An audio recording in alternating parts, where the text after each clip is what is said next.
Okay, I'm recording. Okay. All right. I told Donna she say she got it. Now I don't know if she's gonna be on it or not. Yeah. Yeah. And I also sent it to, I think I sent it to Woullard and Bahati too. Okay. Right now it's just you and I.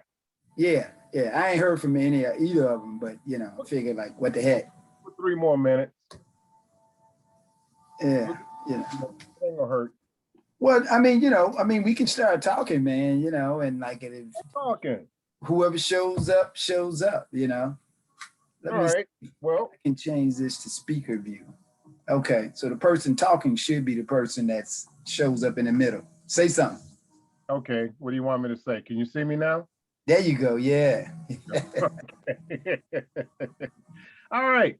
Well, since this is an interview about you, let's start there. Let me have your name, your age, where you live. Okay. My name is Woullard Horace Lett, and I am 65 years old and about 3 months. So I'm almost 66. And I live on the ancestral lands of the Abenaki people here in Manchester, New Hampshire. All right. So where were you born, Mr. Lett? So long ago, it's hard to remember, but I was born in Waynesboro, Mississippi, which is in like uh, middle of the state on the near the eastern border with Alabama. Okay. Um, let me see.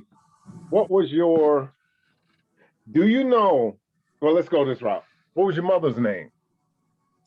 Oh, yeah, my mother's was born Evie Woullard, and she got married a couple of times, uh, but that's how she started out. She's married first and to James Lett, and then she was married to Willie Sanders, and finally she was married to Deacon Brooks. I don't remember Deke's first name. Eugene. Eugene Brooks. Yeah, Okay. What was your father's name? I don't know my father's name. I talked to my mother about it, and she never revealed to me, or as far as I know, anybody else, my father's name. Okay. So you never knew your dad. I never met my dad. I never knew him, or maybe when I was like an infant, I might have, but I never knew him. I never met him as an adult. Okay. So you're on the way to the year 66 as far as age go. So at what age or when do you consider someone being old? Uh, 60. So you consider 60 being old. Yeah. Now, what made you pick that number? Well, because actually I've lived like through that. And I think it's right around the time where you start noticing. I'm working on a project called an Elders' Rites of Passage. And it's right around the time where I think you really notice your sexual hormones, diminishing, and probably they're like, about as low as they're gonna go, and I use that measure as a indicator. And I mean, and when I say that your hormones are lower, they don't mean that they're gone, but you ain't like running around like a 20 or 30-year-old, Mm-hmm. but we see that with adolescents. We began a rites of passage program for them because we recognize they have a different role in life when the hormones kick in the early teens. They get to be 13, 14 or so, And the same is true socially, actually, I say actually, and physiologically. When on the other end, when you're sexually you're sexually, I would say, vital, because even old people can, like, maybe push out a kid every now and then, particularly dudes. True. But when the hormones kick out, then that's a sign that you've entered another phase of your life. So when the hormones kick in, it's like, well, you're no longer a child. You need to start getting your stuff together, preparing for being productive and engaged in life and living. When the hormones kick out, it's like, okay, you need to start preparing for, you need to start pulling out of all this productive stuff and start moving to the contemplative phase of your life as you prepare for the next cycle. Okay. So that's some of the context. I'll also say that I hadn't thought about it when I picked the number 60, but there is a wisdom tradition that says 50 is the youth of is the old age of youth. When you get to be 50, you're not young anymore. That's the old age of youth.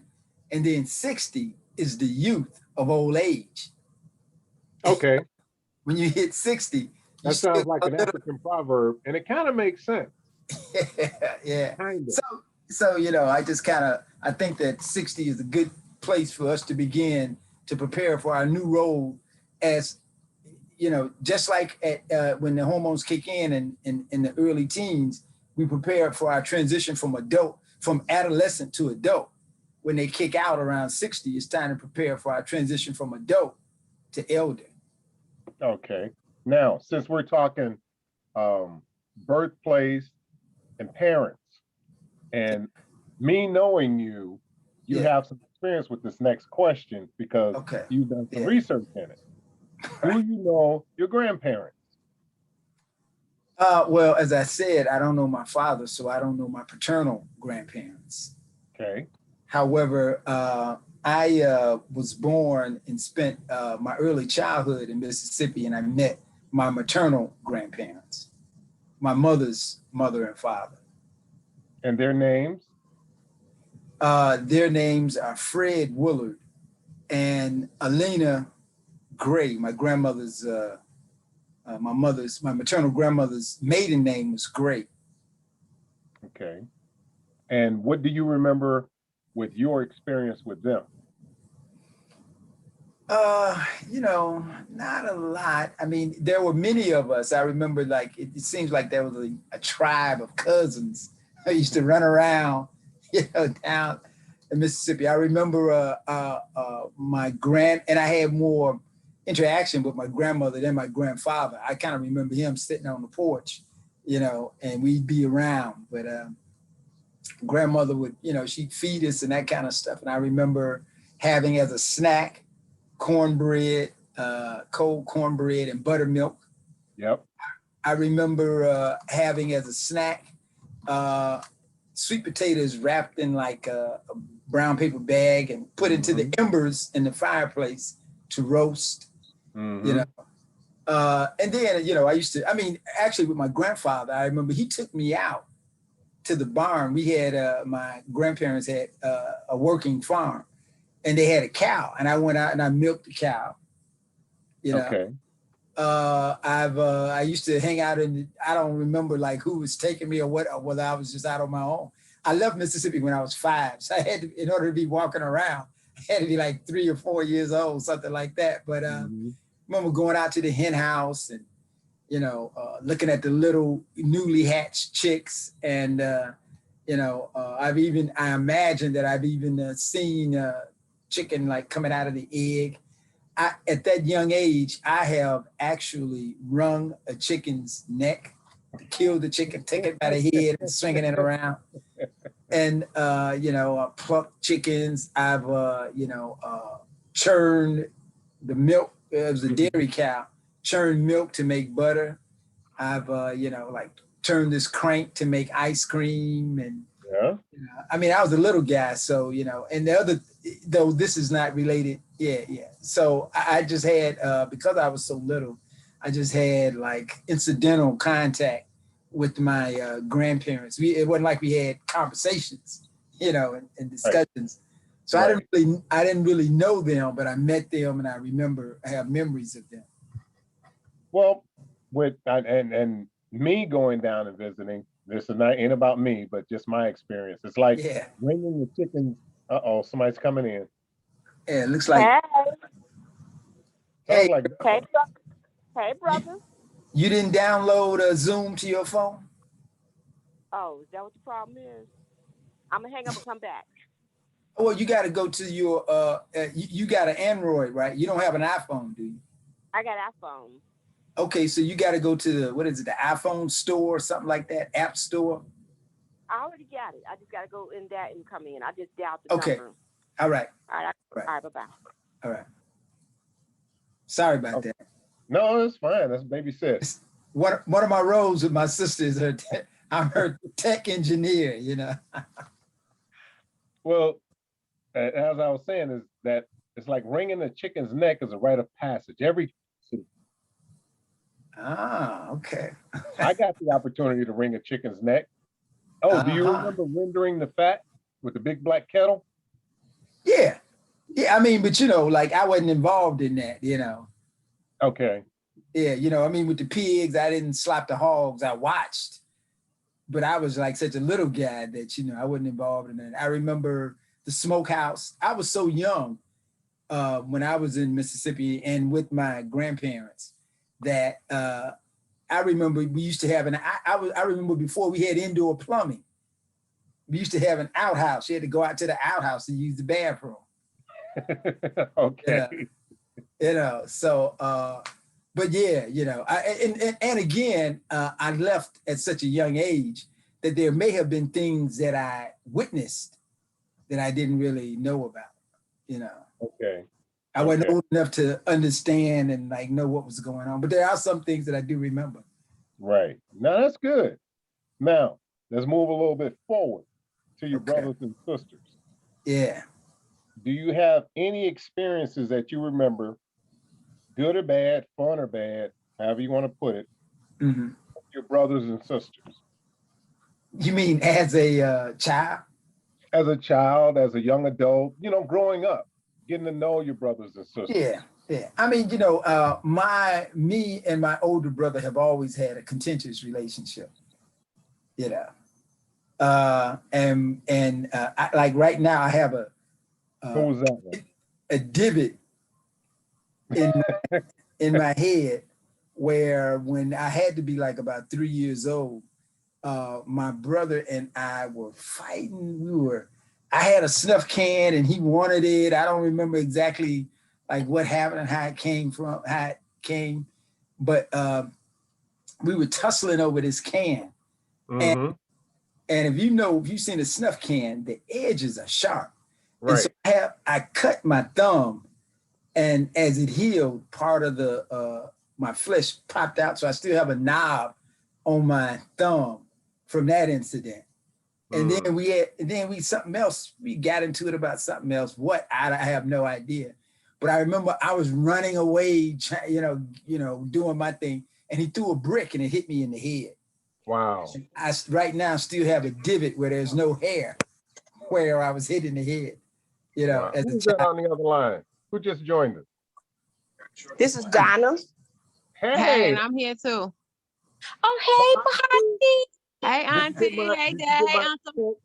Yes. Did you get my email? Auntie, your head got long. Yes, yes, sir. I got it. Okay. Yep. All right. Now we're recording this, y'all. I'm sorry. Okay. I mean, you know, and me and Percy started because we were here at 7. So it's like, hey, might as well do something, you know. But Well, you know, I'm always late. Percy, if you want to rewind, you can rewind. We can keep going, whatever, you know, you want to do. We're going to keep going. Okay. I like the story about your brother hitting you in the head. Yeah, you know, so, and that, you know, that's like when we were little guys, man, you know, it was like, I remember we used to, and I would hang out with I don't even remember who everybody was back then, because I was like 3 or 4 years old, you know, but I remember we used to take these screens, because they would put screens up to screen in the hen house to keep out foxes and that kind of stuff. We take these screens in front of the house. This is my mother's parents' house on 1000 North Turner Street in Waynesboro. There was a ditch that ran across. So we would put these screens down in the ditch and catch crawfish. I mean, you know, we wouldn't, you know, we put them down and come and take them out, and they'd have these little shrimp looking, lobster looking crawfish things that we'd end up just throwing back. But we were, we were children, we were running around. And so it was probably with my brother as well. As I think about, I used to go like go out in the woods. We'd just be running around, playing, and one of the things that I remember really have a fond memory of is when we be out in the woods, you come across these blackberry bushes. Okay. And we pick the blackberries and put them in our shirt and then squeeze our shirt to squeeze the juice out. And we drink the juice, And I asked my mom, and it's like I like today. I mean, of course, blackberries are tasty, but I have these fond memories of them. And I asked my mother, once I became an adult, it's like, I used to do this blackberry thing, and now it's a problem if you're eating a hot dog and some ketchup falls on your shirt or something. But you never mentioned, you never said anything about that practice we used to have. She's like, oh boy, we didn't have to worry about that. We boiled the clothes, everything came out. Okay. Well, they did. They use that same black pot to render fat. They boil the clothes. That was a washing machine. Yeah. And a soap making machine. Yeah. Well, I was looking at a recipe for making soap, and but anyway, in terms of, so then that was when I was in Mississippi up until about the age of 5. Okay. And around that time, the family relocated. My mother remarried, she married Willie Lee Sanders and moved the family to Chicago. Now, when they moved to Chicago, the thing about it is that, my mother was, she was gangster because she had like all these children and, that had all these different fathers, and that was like back in the 50s. That was before there was a such thing as, that was before there was a defense for, I don't know, I guess you call it promiscuous sexual activity. First, there was no birth control. So right. We had sex, you very possibly might come up pregnant. But now, they got this thing called slut shaming. If you criticize a woman for sexual activity, it's like, hey, hold up, like people got their own right. They didn't have that defense back then. Right. So, I mean, my mother, I can't imagine how, what the dynamics in terms of her parents, and other members of the community. I remember me and Donna, like 2005 or something, we went down to Mississippi to a family reunion that was one of our great grandfather's siblings, Martha Woullard, Jerry Woulard's sister, and their descendants. So we showed up and everything. They had a dinner, then they had a picnic, and they had this old guy come. He's an old guy. And it's like, now who y'all? He said, oh, well, we related through, Jerry, our mother's Evie Woullard. He said, May? I remember May. And I mean, I kind of got a little bit lost on it. But the point of it was that my mother told me that when I was born, she already had a couple of kids, and her sister, Inez, was, kind of like used to keep me, just kind of thought that I was a little, a little doll or something, but she kind of took responsibility for me. So when we moved to Chicago, my mother had like 6 children. She had married a man who was a custodial parent for his 6 children, Right. And so she sent me to live with her sister, my aunt, who I had, grew up with, lived with all alone. And that kind of sort of that extended family was not unusual in the South, where everybody's, just one, you go wherever you need to go and do whatever you need to do. But the culture in the North was the nuclear family. And I was so young, I felt like I felt I was troubled by that experience. I felt like that my mother had rejected me and that she had sent me to live with my aunt because she didn't want me. Okay, now that was one of my questions. Growing up and leaving home to go with Aunt Ned. Yeah. Well, the question was, how did that affect you? Because I remember you coming over only on weekends, not during the week. And I remember you leaving before Monday. Yeah. Yeah. I didn't, I was sent over to Aunt Ned. I didn't go over there. I was sent. And, it was challenging for me as a child, because I mean, I was a child and I, like I said, I was wondering, it's like, well, it ain't like my mother sent anybody else anywhere. Right. I'm the only one, and actually, like, I wasn't counting Fred Marvin, because I'm sure that Fred, we talked a little bit about it, he had his own issues from being separated from his mother. But, so I felt like I'm sure my mother felt, and it was true, that me living with her sister, I would be in a resource-rich environment because her sister's husband, Uncle Dan, he was working at the steel mills, which was a fairly high-paying job back in the day. Her husband, Mr. Willie, as we called him, my stepfather, when we first came to Chicago, he was working as a cook. So we were like, I mean, the family was really, had strained economic resources. So, so I was in and my aunt, she only had one child, they had this income. And so, they took me in and, it was a fairly resource-rich environment, but emotionally I felt, challenged, strained, estranged, and actually rejected. I mean, that was the hardest thing. And so one of the things I remember from that was that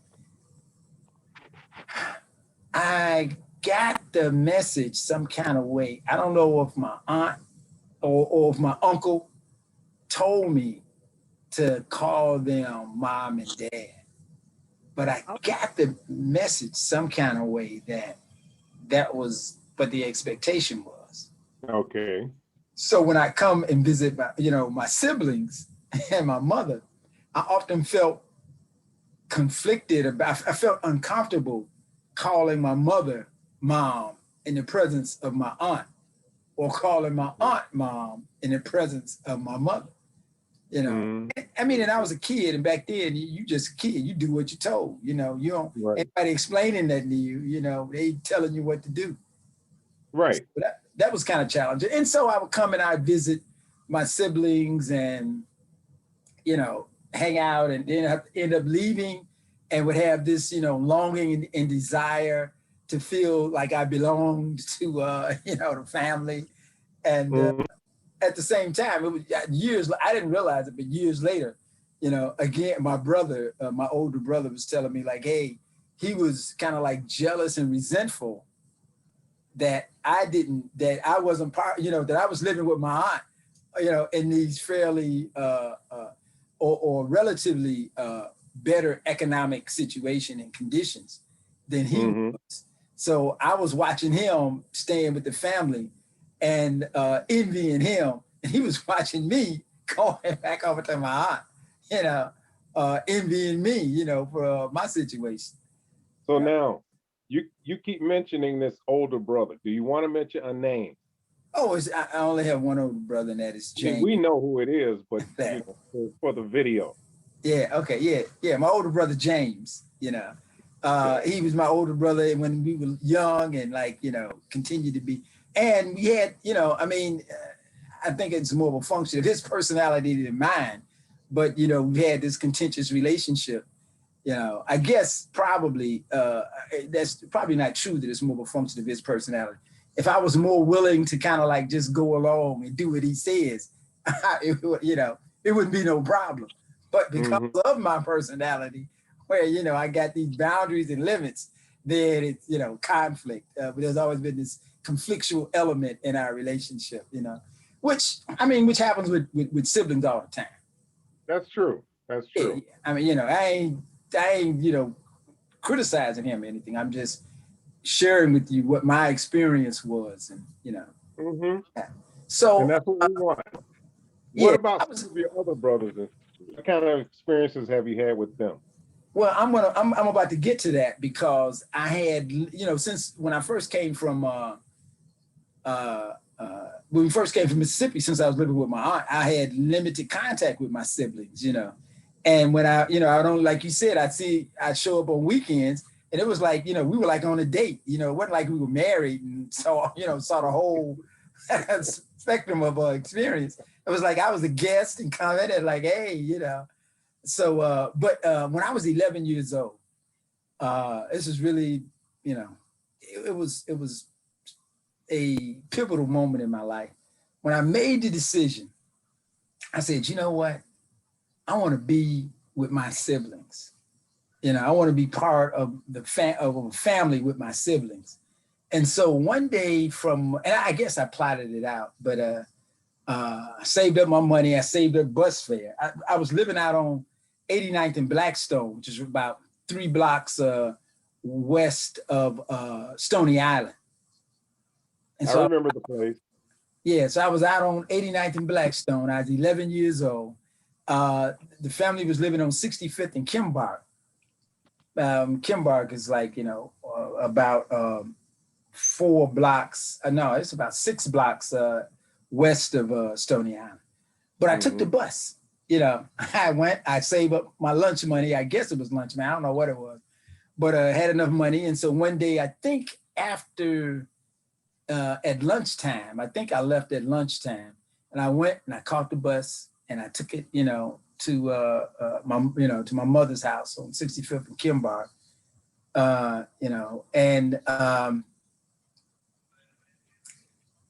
don't really actually remember the bus ride or anything. I kind of sort of remember walking to the bus stop, but I showed up, you know, and came in the house. My mother said, like, what are you doing here?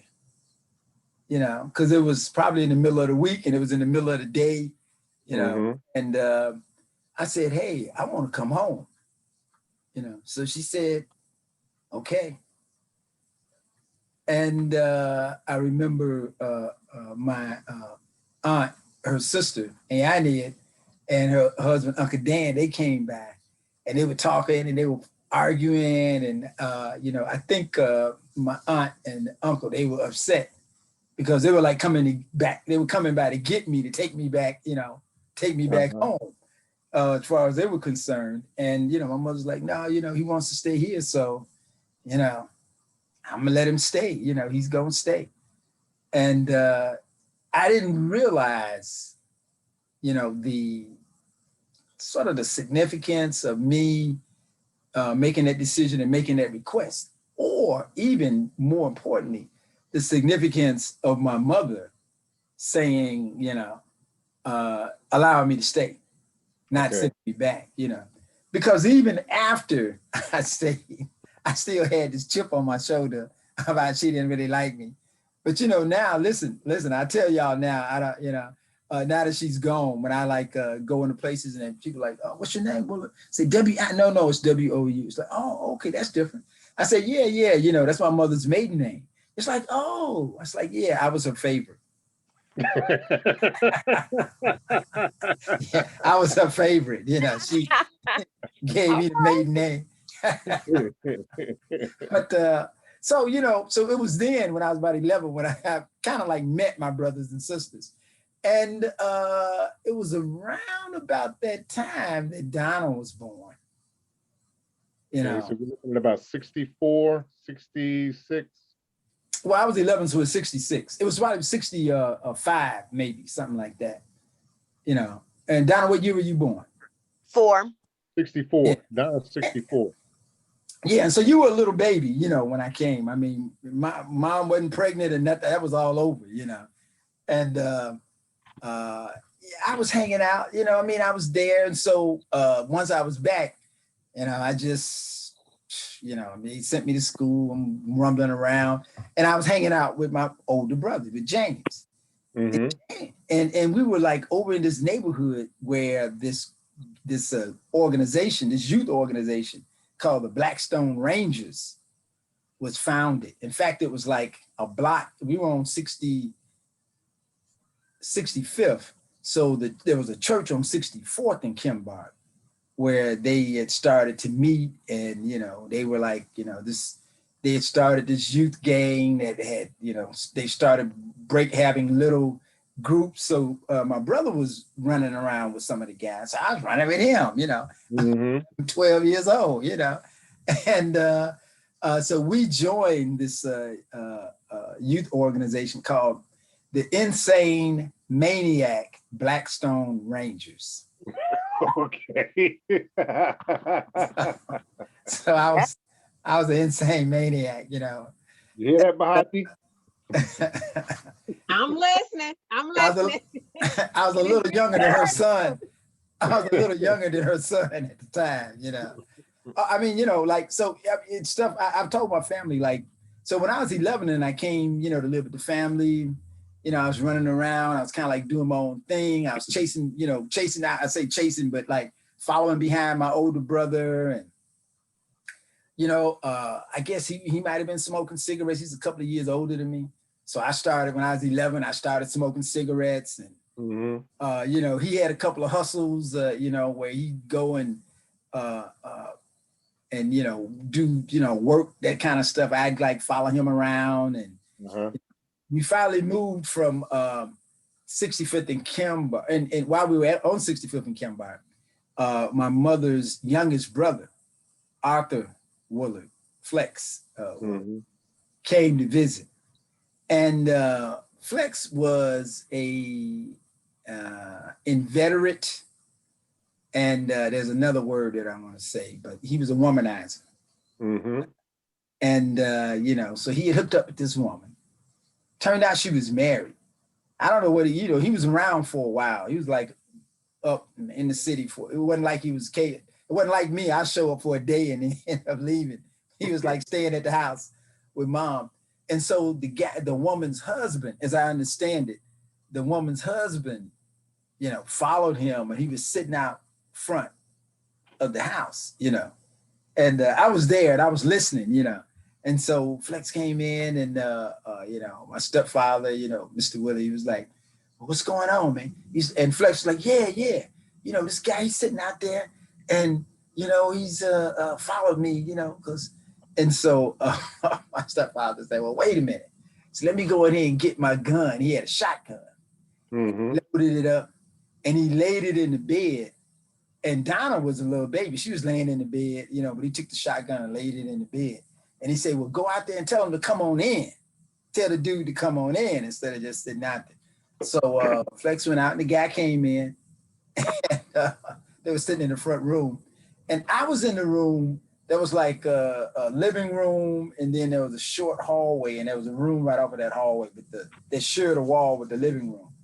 And that was the master bedroom, you know, mom and Mr. Willie's bedroom. And so Donna was laying in the bed, and the shotgun was in the bed. And Willie Earl then, he must have been about 2 years old or something, because he was walking, you know. So he came in the room, and the gun was laying on the bed. I wasn't paying him no attention. I was in the room with him. And he like went over to the gun, and he pulled the trigger. Take me out. You know? And so the people sitting up front, they were sitting around, and, you know, they were like, yeah, well, what's going on? And eyeing each other, you know, like, yeah. And then all of a sudden, like, pow, you know, and I jumped up. And after that, the dude left, you know, mom ran into the bedroom, like, my baby, you know, and all.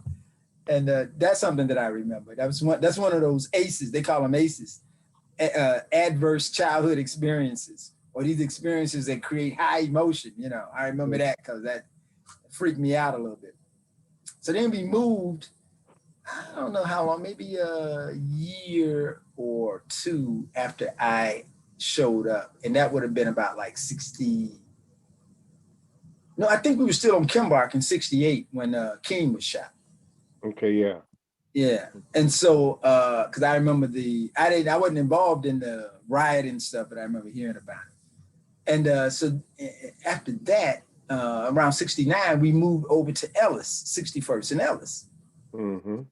And, you know, I was about 13 or so. I was, I guess, was I in high school? No, I wasn't in high school. I was, you know, still in grade school. And so they used to have these, and I'm thinking about like, well, what school did I go to? Gilman, Fisk. Now, I don't know. That was a school like right off of Woodlawn that I went to 7th and 8th grade. Well, so I went to 7th and 8th grade. So I guess, I don't know, I guess maybe we used to walk down there to school, you know. But anyway, they used to have these 50-cent chocolate bars. Okay. That you would, they would pass out and you would sell as a fundraiser.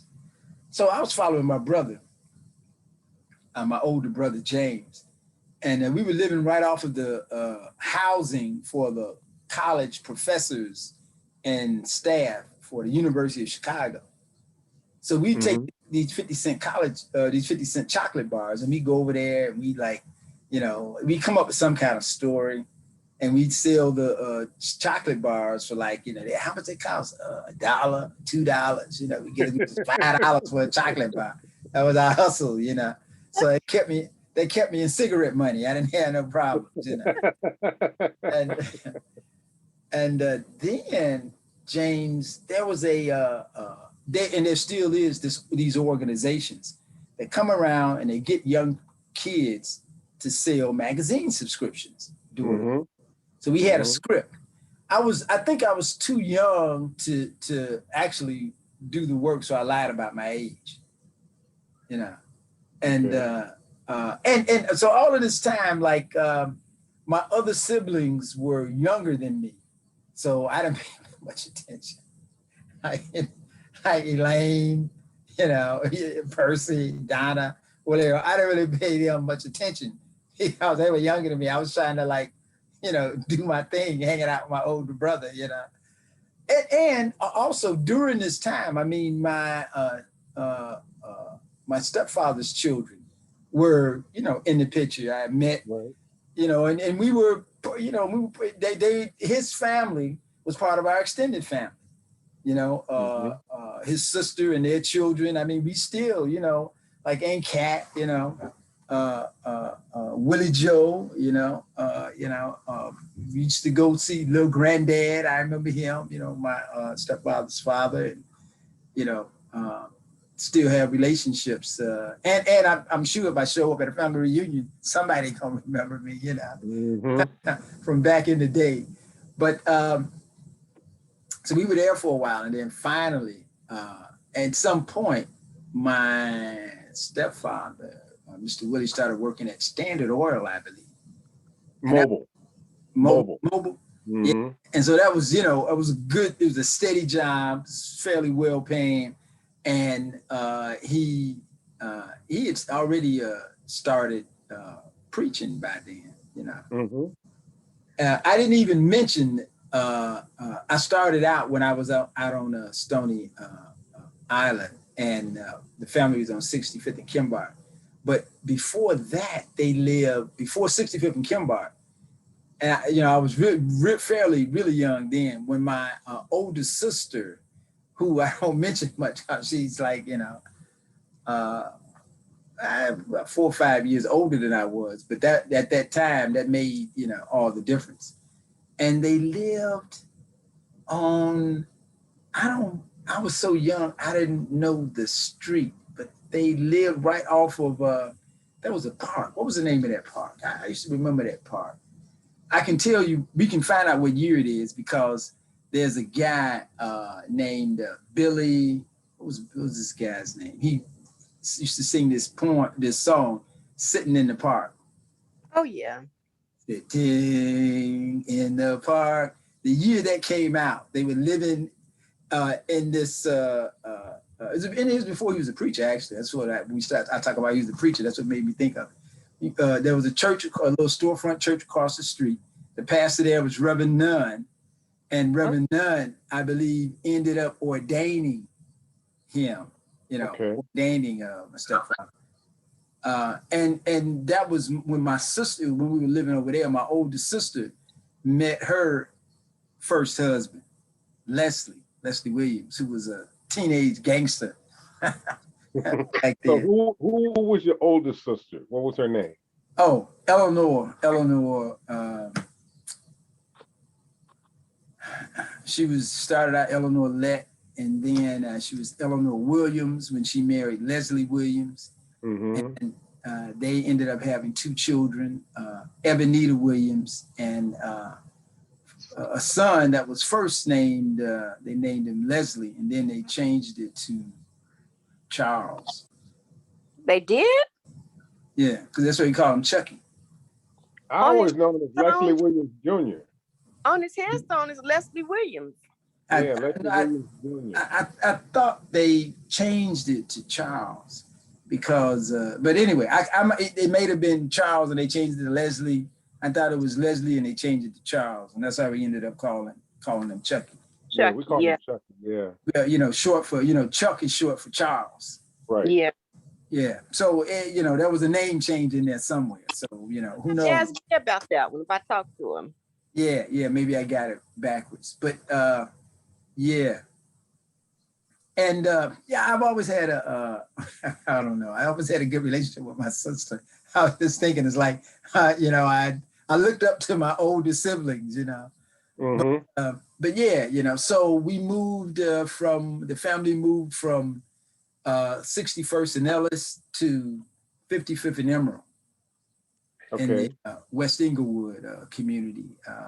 My stepfather, Willie Lee Sanders, bought a house. He is already preaching. He had a storefront when we were over on Ellis. And when we moved to there on 55th, that was I guess it wasn't I don't think it was a Catholic church. Maybe it was Catholic. It was Methodist. Methodist. Okay, Methodist. And they probably got it from the Catholics because of the architecture is like reminds the Catholic Church. Well, Methodist is a branch of the Catholic. Everything is a branch of the Catholics. No, I don't say that. I'm just saying. Even you, Unitarian? Even Unitarians. Methodists are Protestant. Everything that's not Catholic is Protestant. Okay. Right. Because at first there was only one church, and I think Catholic means like universal or worldwide or something. Right. So, but anyway, so we moved over there, and by then I was about 13, when I started going to high school in Tilden. And it was around when I was 13, 14, something like that, when I met, and I used to hang out. So I was maybe about 15.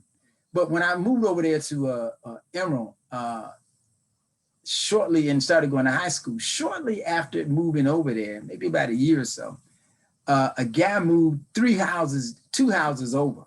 Right next to us were the Moseses. Mm-hmm. And next to them was this woman moved in with her boyfriend and her 3 kids. And the youngest child was named Russell.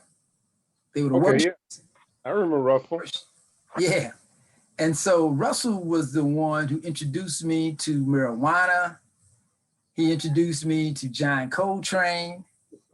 He introduced me to Santana, because he would go into his stepfather's stash and get some weed, and then he'd take out their record collection, and we'd sit up and listen to records and smoke weed.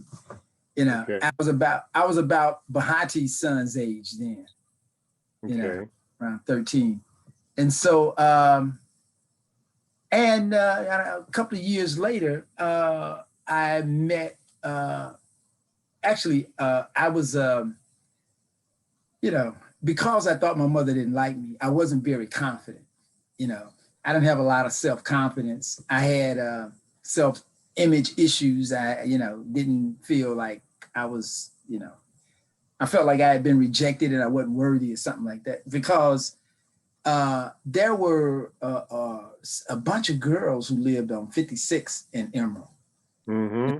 There were the Hobbs, the Cobbs, Mhm. Teresa, Johnny Ruth. And they had another sister. There was Carolyn Cole. Cynthia. Yeah, I think Cynthia was a little young for me. But I'm just talking about my. Now wait, you jumping ahead of my questions. You answered one. Okay. Were you ever All in a right. gang? Now the other one was, as far as gang related, do Yeah, you remember or participate in the Black Panther Party? I did not participate in the party, but my one of my brothers, the person that I kind of like looked up to as a male role model coming up actually was my brother Jerome. You know, Okay. yeah. When I was 13, I used to hang around with him. I guess, he was a little bit older than James, but I was still, I've always had this thing about trying to grow up. Ever since I was 11, I became an adult. I was running around trying to make sure I modeled. But Jerome was involved in some way with the Panther Party, and he had given me some newspapers once. It's like, hey man, sell these newspapers for me. These Black Panther newspapers. And so, I did that, but I was never like involved with the actual party growing up. Okay. Yeah. Well, now we're on 55th and Emerald. Yeah. Um, I'm in high school. You're in high school. Oh, that's perfect, because what your wife told me. Yeah, what? Where did you meet your wife? Oh, it was I was living on 55th and Emerald. I probably was around the time I was a sophomore, which I would have been about 14, 15, something like that. And so, like I said, there was a bunch of girls who lived on the other end of the block, and they would walk through 55th heading down to their house because the bus line was down on 55th. And so there was one that I took a liking to. Her name was Carolyn Cole. And so one day she was coming, walking home, and I finally like screwed up my courage. I want to step to her, and so like she was coming home. So I came and, I was like, hey, Carolyn, what's going on? I was like, hey, how you doing? I was like, look, will you go with me? And that meant like, will you be my girlfriend back then? That was one way of saying it. But she said, go what you wear. And I was crushed. I was crushed, deflated. It's like, oh my God, she's nut rolling. She don't want me, And I don't know, I played it off some kind of way, and went on. And so as I look back, I, probably talked about it with my buddy, Russell. He was like the guy I used to hang out with. He's my best friend, I would say. And so, I mean, I do not remember, I wasn't happy with how things turned out, but I don't remember like saying a lot of disparaging things about her. But her friend, her best friend, Brenda Bailey, came up to, I was, standing out on the little corner across the street from the house on Emerald. She came up to me and she's like, hey, I heard you call my friend a bitch. That's how I met my wife. It's like, what? It's like, yeah. It's like, nah, that ain't my style. I don't know who you've been talking to, but And so, she said something else. We started talking, and she might have mentioned something about at the time she was at Dunbar High School. She was a year ahead of me, so she probably would have been a junior, and I was a sophomore. And she, was saying something about some of the stuff that she was doing with the extracurricular student groups. There was a group called the Black Presidium that was like a Black history, social club at the school. And so she was talking about that. And, I don't know where or what or why or how I was knowledgeable about, the social justice, social action stuff. But, I mean, like, she was talking, I was talking, we was talking, And so, she said she, was kind of impressed by that I, had some conversation. And, you know, I jumped over some of the jobs that I had, you know, and some of the experiences. We're But, gonna go to that. but I was working, you know, so I was working. I think she came one time, she's like, hey, I got these tickets to this event that we doing, you know, and it's like, hey, I buy a couple of tickets, you know, that ain't, you know, I was like, that ain't no big deal. And so from there, you know, we developed a relationship. You know, I thought she was attractive, you know, I mean, she was my type, you know, it's like, hey, you know, like, yeah. And, you know, then I ended up, I remember, you know, I go down to her house, which is down the block. And one night in particular, she reminded me of this, that we were sitting on the porch and her father came home. He drove a bus, so he got home like around 7. You know, he came home, he's like, hey, how y'all doing? I said, oh yeah, we doing okay. He went on upstairs, you know. We were out there talking all night. He came down the next day at 7 in the morning. We were still there. You know? And he's like, hey, how y'all doing? I was like, oh, hey, how you doing? Everything's okay. But you know, that's how you do when you know, a teenage, when you Media's age, you my granddaughter's age, you do that kind of stuff. But that's how I met her. Yeah. How long have you two been married? We got married in 76, January 31st of 76. So that means we've been married about 45 years. 45. Hey. Yeah, so we were married a couple of years before Bahati was born, since she's 41, you know. But yeah, you know. So we've been married for a while, man, you know. And you know, marriage is you know, it's an you know, I mean, it's an experience that I think has a you didn't ask me about this, so I answer your questions. I answer your questions. Okay. All right. Did Willie Lee Sanders marry you and Brenda? No. Who was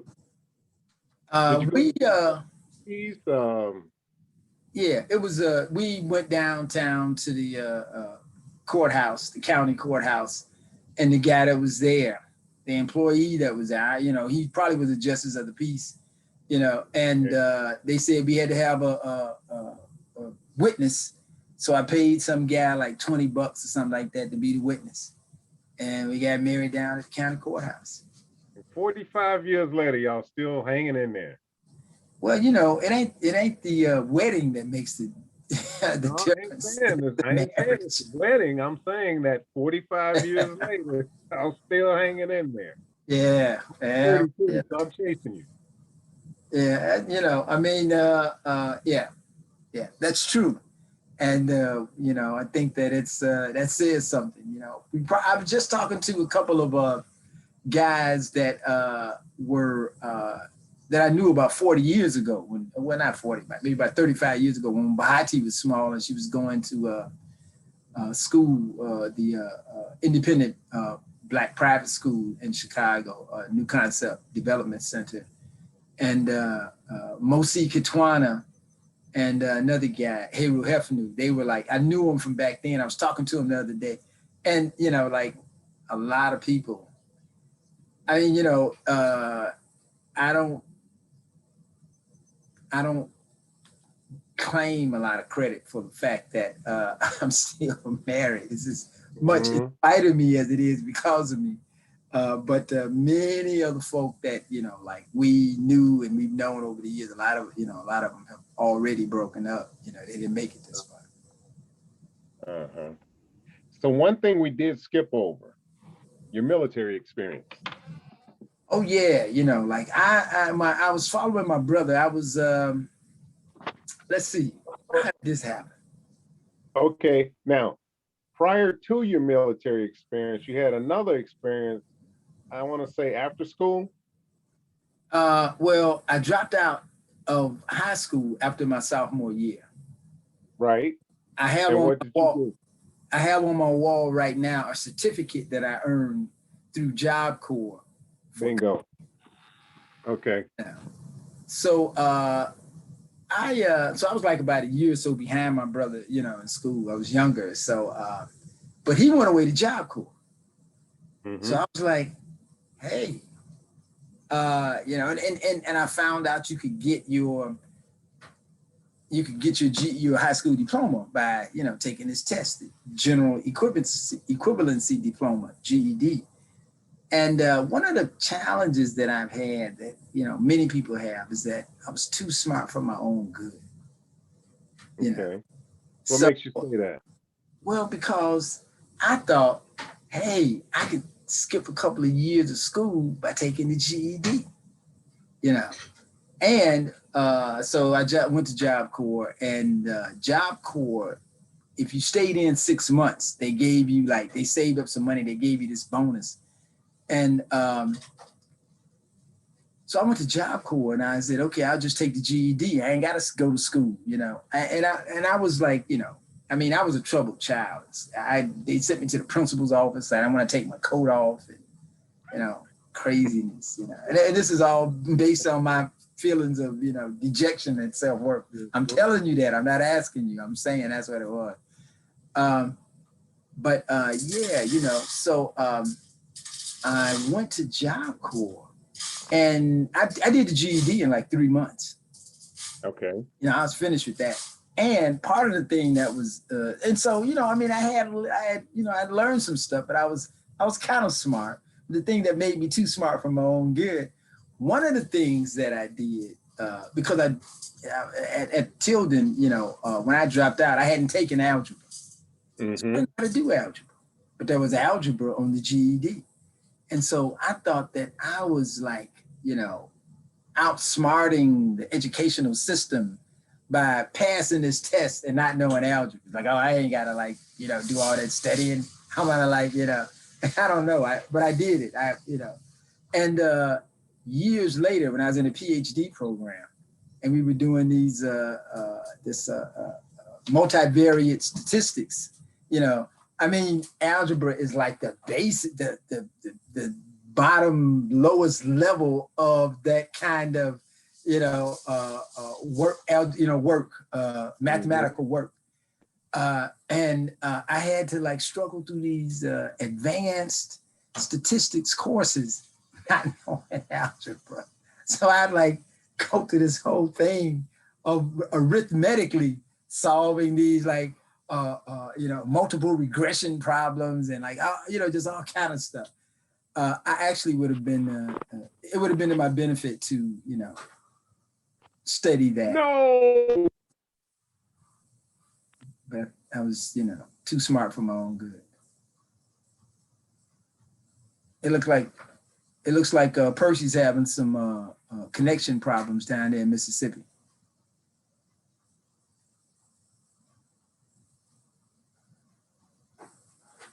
So why was I talking about that? He asked me about the military.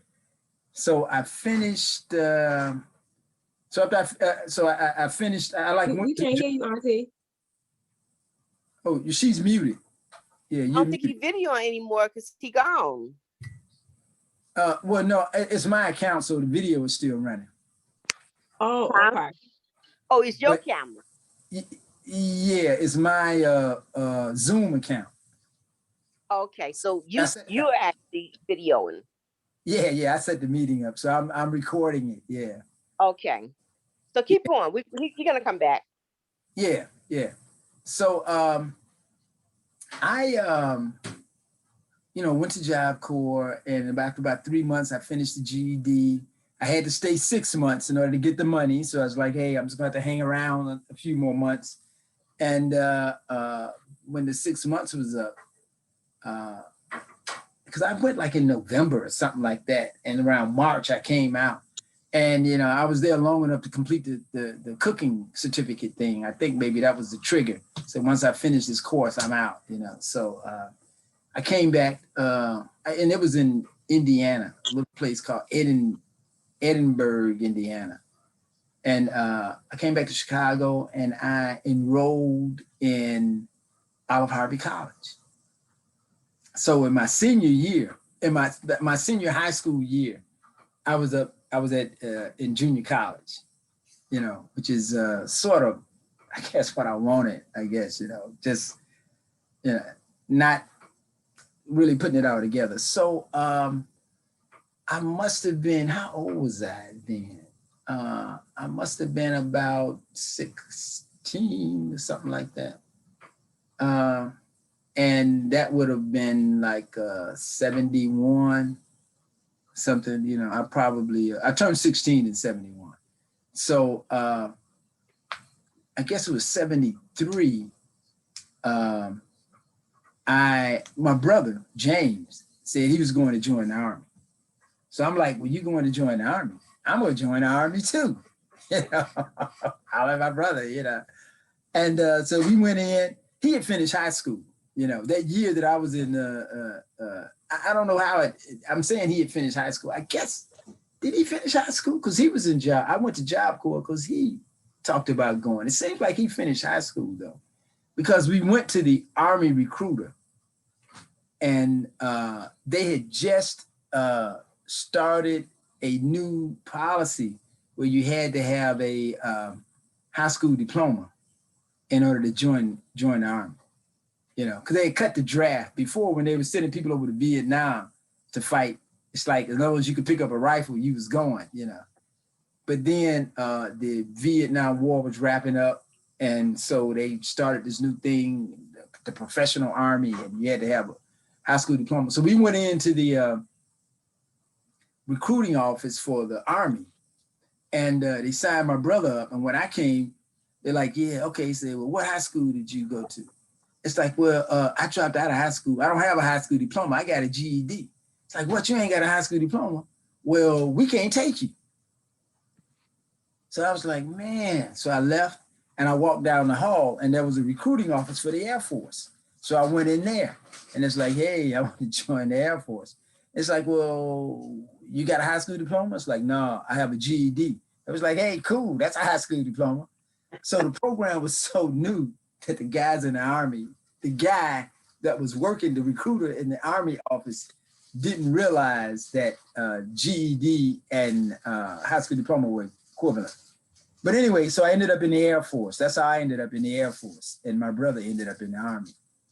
And, you know, they sent me down to, what do you call it? San Antonio to Lackland Air Force Base for basic training. While I was there, I've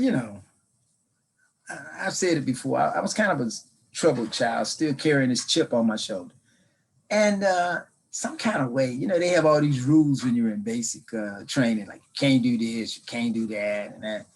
And some kind of way, I was like, wasn't supposed to smoke, and I had snuck out and had smoked a cigarette or something, and the drill sergeant heard about it. I think one of the other cadets, this European guy, was a stoolie.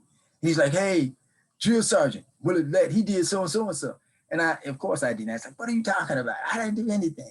And so he asked the platoon leader, it was a young guy. He said, like, well, hey, platoon, come over here. He said, did Woullard do so and such and such? And the guy said, no, I don't think so. He's like, so that let me off the hook. He kind of lied for me, or at least didn't throw me under the bus, because had he done that, they would have made me start over with basic training. They would have kicked me out. It would have just been an inconvenience. So after I finished basic, I had my sharpshooter medal, and I signed up. I think they give you a test, actually. They give you an aptitude test. It's called AFES, Armed Forces something, And it came out that I should be it's something, they call it something different, but the job that they said I should have was a personal affairs clerk. So I've always been sitting at a desk, even back then. And, so I was sent to Biloxi, Mississippi for my training. That's where they're going to train me to be a personal affairs clerk. And, my mother's mother, my grandmother, two of her sisters lived in Biloxi. And so when I was down there, Names. Ain't Goldie and Ain't Ruth. Okay. You know, and they were Grays. I don't know that they were married. They weren't married when they were living down there. I don't know if they were married earlier in life, but they were, you know, Lena Gray's sisters. My Elena Gray's sisters, my mother's mother. And so on the weekend, I'd be on the base on the, you know, during the week, but on the weekend, they let you go into town. So I go into town, I get drunk, buy weed, and then stumble into their house around midnight, something like that. They let me in. I like it, fall out of the bed, wake up in the morning. They like, duh, we cooking breakfast. You want so-and-so? I was totally, your mother's in the back. I was totally oblivious to my behavior. I mean, I had no kind of like sense of what I was doing. But, they was just looking out for me. They're like, oh yeah, and it was like just really taking care of me, And years later, after my daughter was born, I drove down there. And she was about 6 months old. I drove back down there to, show them my daughter, my child, because I felt so, in retrospect, felt so indebted and grateful for, and I was just part of the family. They were just doing what family do, but I really felt good about it. So anyway, I finished training, and the timing of the training in the military, in the Air Force, and I think it's just the military, they pay you once a month. Right.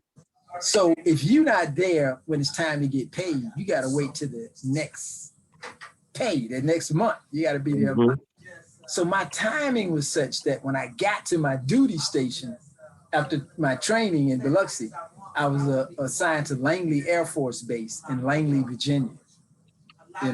And I went to the Air Force Base. I got there like the week after payday, or something like. Or payday was a couple of days before I arrived, and so I got there. The NCO, the officer in charge, he assigned me a room. And so I went to the room, and it was another African-American guy, was my roommate. He's like, hey, man. I said, how you doing? He's like, yeah. I said, I'm okay, man. He's like, well, something you want to go and, do something. And I'm like, hey, man, I ain't got no money. I showed up here. I missed pay. He said, well, don't worry about it. It's like, what do you drink? You smoke? What's going on? It's like, well, I smoke, man. I don't really drink. He said, well, come on, I'll take you around. So this is the first day on the base.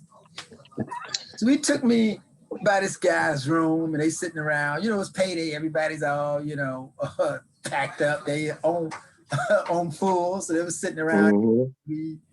And so he's like, hey, man, there's a new guy. My roommates introduced me, like, yeah, come on in, sit down. So we were sitting around smoking weed. I was sitting by the window, and like with my back to the window, and I was sitting there, and I heard a sound, like something. It was like a walkie-talkie kind of sound or something. And I heard it again, and I was like, hey, man, y'all hear that? They're like, no, hear what?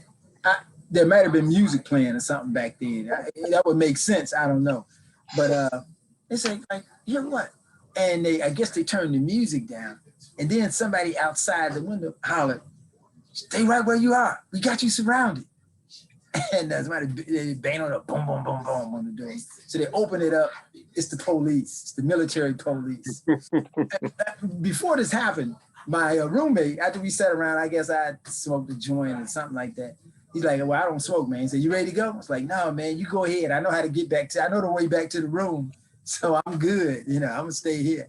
And then this, I was sitting around, and this thing happened. And so the police come in, they take everybody down to the lockup. They had did a sweep of the base, picking people up, and I got caught up in the dragnet. So, I was down there, and it was bringing people out of the cells one at a time. So it was my turn. They called me. I went in. I went into a room. There was a desk here, and a guy sitting behind the desk, and there was another guy in a corner over here in the back of the room. So I sat at the desk facing the guy, and he says, like, okay, whose shit was it? I'm like, what shit? What are you talking about? I was high, you know. It was like, this shit. He throws this big plastic bag with all the weed in it from the guys they collected. And I'm like, man, I don't know what you're talking about. That's none of that is mine. I wasn't lying, you know. You know. So he says, wait, young man, look, sometimes, you know, I said something like, sometimes, I think what he said was, sometimes foreign governments try and get in touch with young drug users and, you know, take advantage of them, you know, use that to take advantage of them. And I was like, what? Are you calling me a communist? And I started laughing. It's like, what? You calling me a communist? He's like, get out of this strong. They put me back in the pen. I went back and was like, hey, y'all, he called me a communist. So my sergeant finally, the NCO finally came and got me. You know, I guess they had to get him out of bed or something. He showed up. He's like, Let, you just showed up. And already, you know, this is not a good sign. It's like, Sergeant, I don't know what happened. I wasn't doing anything, you know. And so about a month later, they so I mean, you know, so after that happened, you know, I continued to, many of the guys that were locked up that night, it was the first time I saw them. I ended up seeing them again because, you know, we run in the same crowd, you know, druggies and, you know, like marijuana. There was this one guy I knew who he was selling mescaline, you know, he's which is a psychedelic, you know. Mm-hmm. And he got busted. People started getting arrested for, you know, drug dealing and that kind of stuff. I wasn't dealing, I was just a user. But they finally I got a word that I had to go with, like, to this, you know, they called me into the office. And when I got there, it was the same two guys who had interviewed me. Mm-hmm. And it's like, look, man, you know, so we'd like to ask you to help us out. We don't want you to tell on nobody. Just like if you know what somebody's stash is, just tell us where it's at and we'll just take it away. You know, we just need a little help. And I'm like, man, I don't know nothing about nothing. So then when I went, you know, they sent me on back to work. And but then I started noticing, like, all of these guys that I knew who were in the drug thing, they were getting busted, you know. And so I said, damn, probably everybody that was in the lockup got the same visit and the same pitch that I got. And somebody bought into it. Uh-huh. Somebody took them up on it. We have like a snitch. So I ain't gonna snitch, but it's like, you know, somebody is like ratting us out. And so I became paranoid. I mean, you know, clinically paranoid. I walked down the street, you know, and I use this as a description because it's like so real. You know, I walk down the street and a car would go by. It's like, oh yeah, they watching, you know. And I'm walking, another car would go by, like, say, oh, they got it timed so they can keep their eyes on me, you know. I actually thought that, you know, that I was being followed at all times. I was convinced. And so I had, like, you know, I think I went to like a party or something. You know, I ended up drinking, and I kind of remember that, like, I left the party with like a fifth of vodka or something in my hand, and I was walking around drinking it. I got so drunk, I was falling down drunk. I'd stand up, you know, walk like, hey, bloom. And so these guys, military police on patrol, they saw me, so they came and got me. And when they came to get me, I was like trying to fight them, like, you know, I was drunk. Like, you don't touch me, leave me alone. So they ended up taking me to the hospital, you know, and the Sarge came. He's like, you got problems, man. I'm sending you to the psych. And so they sent me to the psych, and you know, the psych was like, hey, man. It's like, well, why did they send you here? It's like, well, you know, you the psych. You're supposed to know. You're supposed to tell me what's going on. You know, you ask. I was, you know, kind of hostile and belligerent, you know. And so he said, well, here, take this, you know, take this test or something. And it was just like a survey. I feel like this. Yeah, you know, a little, medium, a lot. You know, I do that, little, medium, a lot. And so I went through, filled everything out, and he looked at it. She's like, do you sometimes feel like people are following you? And I had no idea what my face looked like, but my jaw dropped to the ground because I did. You know, it's like, you know, how does he know that? You know, and luckily for me, it had nothing to do with my, you know, I mean, it just turned out that I didn't think that he was in on it. Because many times paranoid people, it's like, oh, he knows about it. He's one of them. But that didn't work for me. Actually, I was so shocked that he kind of like came to this conclusion. I was like, wow, you know, I did feel that way. Let me be reflective and think about like what was going on. And so the guy said, look, man, Psych said, look, what do you want to do, man? I said, man, I want to go home, man. He said, okay, I can get you out. I can say that you're a sociopath or a psychopath. Either one of those will get you out. You know, what you want me to do? I said, well, tell him I'm a psychopath, because that sounds like really bad. I just never really get me out. You know? And so, you know, he wrote it up, and I ended up being discharged. But before I was discharged, though, I had started, I think one of the reasons that, I don't know if it had anything to do with me falling down, but it was around that time that I started having these epileptic seizures where I would just bonk out, block out, and, you know, tremble and have these contractions. I remember those. Yeah, these generalized muscle contractions, you know. And it may have been from the drinking. I don't know what it was. But anyway, so, you know, after that happened, meaning after the encounter with the psychiatrist happened, I started really being reflective and thinking about, like, you know, like, what's going on with me? And I thought back over my life, and I thought about, like, you know, what had happened with me as a young kid and leaving home and all that. And I realized, it's like, wow, I feel like my mother does. I feel like my mother doesn't like me. Like, wow. And so I wrote her a letter, which I still have the letter. I wrote her a letter, like, hey, you know, telling her the story about, you know, how I felt, why I felt that way, and trying to say, you know, I want to explain how I was acting when I was younger, but now I understand, you know, now I have, you know, this kind of awakening. And so I sent her the letter, you know, probably like maybe a month or so later, I got discharged. And, you know, my mother never mentioned the letter. She didn't reply. She never like asked me about it. We didn't talk about it at all, you know. And I, you know, in fact, I just kind of forgot about it. And so I ended up getting a medical discharge, you know, because of my health-related discharge, the seizures, and I guess the psychopathic personality. And but some kind of way, I ended up getting instead of just being discharged, I ended up getting a medical retirement. So I was about, you know, 18 years old or so, and I was retired from the Air Force. And so they gave me a pension. I had a pension, you know, so every month, you know, my retirement check would come in. You know, I spent 11 months and 28 days in the Air Force. And, you know, here I am, like, what, damn near 50 years later, I've been retired all these years. And, you know, I got when my children were young, I've always had health insurance. You know, a veteran, I can get it from the VA.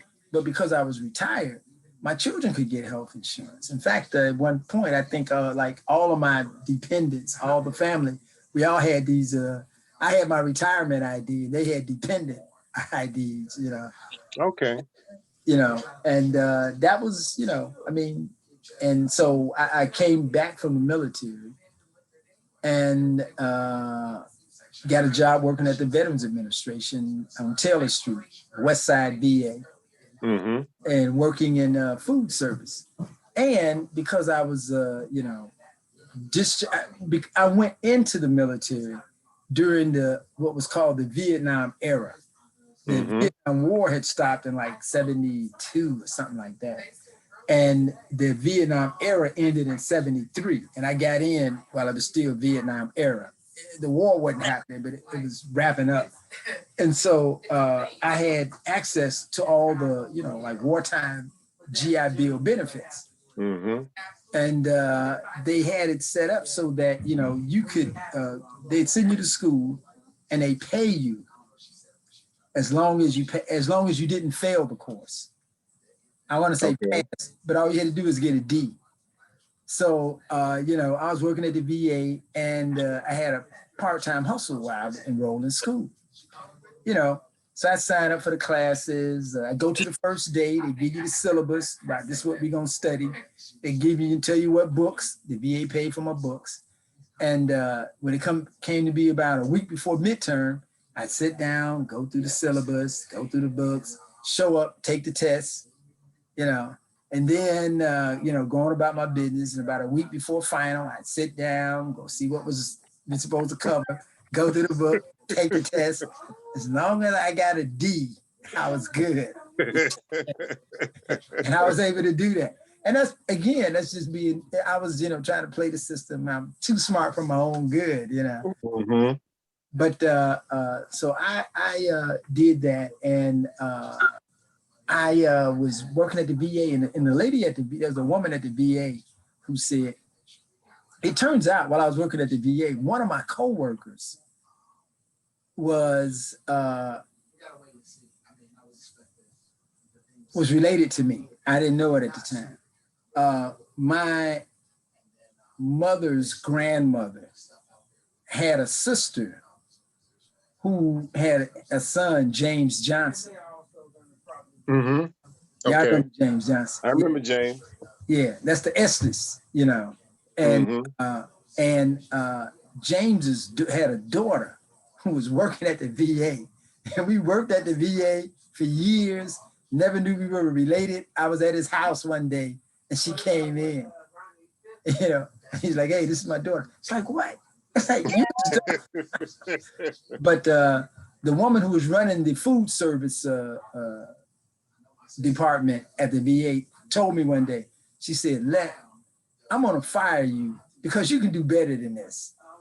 And if I leave, if I don't, you'll spend the rest of your life here working at the VA, which, it's a living, but so she fired me. And was I married then?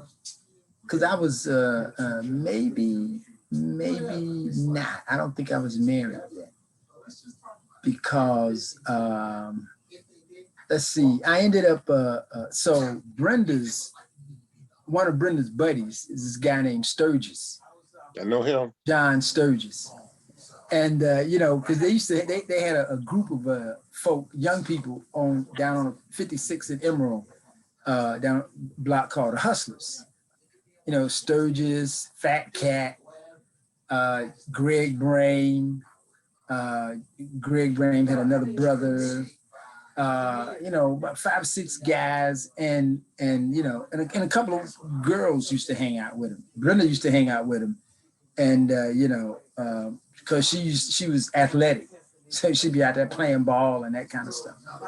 And so me and Sturgis got a apartment. I might be getting ahead of the story, but I was trying to tell you about the Air Force. So the Air Force is over. I'm out of the Air Force. Okay, let's go back a little bit. You mentioned a letter that you wrote to Mom. Yeah. First question is, you said you have that letter.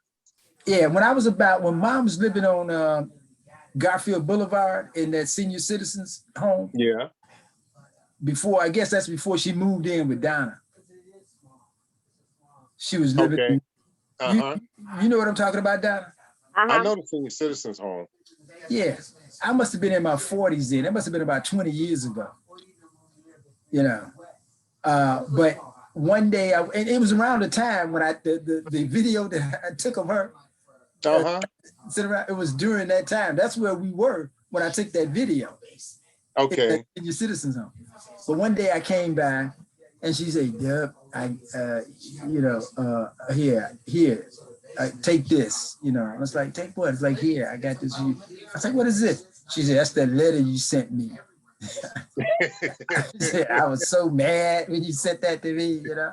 I was like in my 40s, man. It was like 20 years ago. It's like, what? It's like, yeah. It's like, you know, so we talked about it a little bit then, but it's so long. But yeah, so I actually still have the actual letter. So are you going to laminate that for your children and grandchildren? Well, I did have it laminated. It was copied and laminated. Okay. Yeah. And the what do you call it? The people at Staples said, you know, I wrote it in pencil, and they were saying that the writing was so light that it was hard to read, and so by photocopying it, it brought up the contrast. And so yeah, I actually have it laminated. It's about, you know, it's a little letter, 3 or 4 pages, you know. No, that's fine. That'd be something great for your grandkids, your kids to have. Okay. Now, yeah, since we talked about the military, and I'm sorry about that little interruption, my phone died. I had to go get my wife's phone. Okay. Name some of the positions you've held. In the military? Or just, Not only military, yeah. in your working career, because you were a businessman at one point.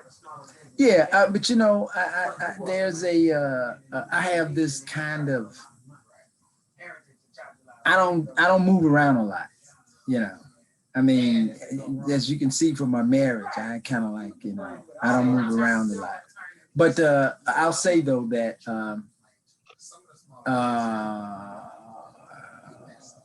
Go to Chicago. Start in Chicago. Yeah, I got to, because I wasn't working when I was in Mississippi. But first job, the first kind of like hustle I had was when I was selling those chocolate bars. Okay. And then I was like around, you know, 12 or something like that. And then when I was about 13, I was selling magazine subscriptions from door to door.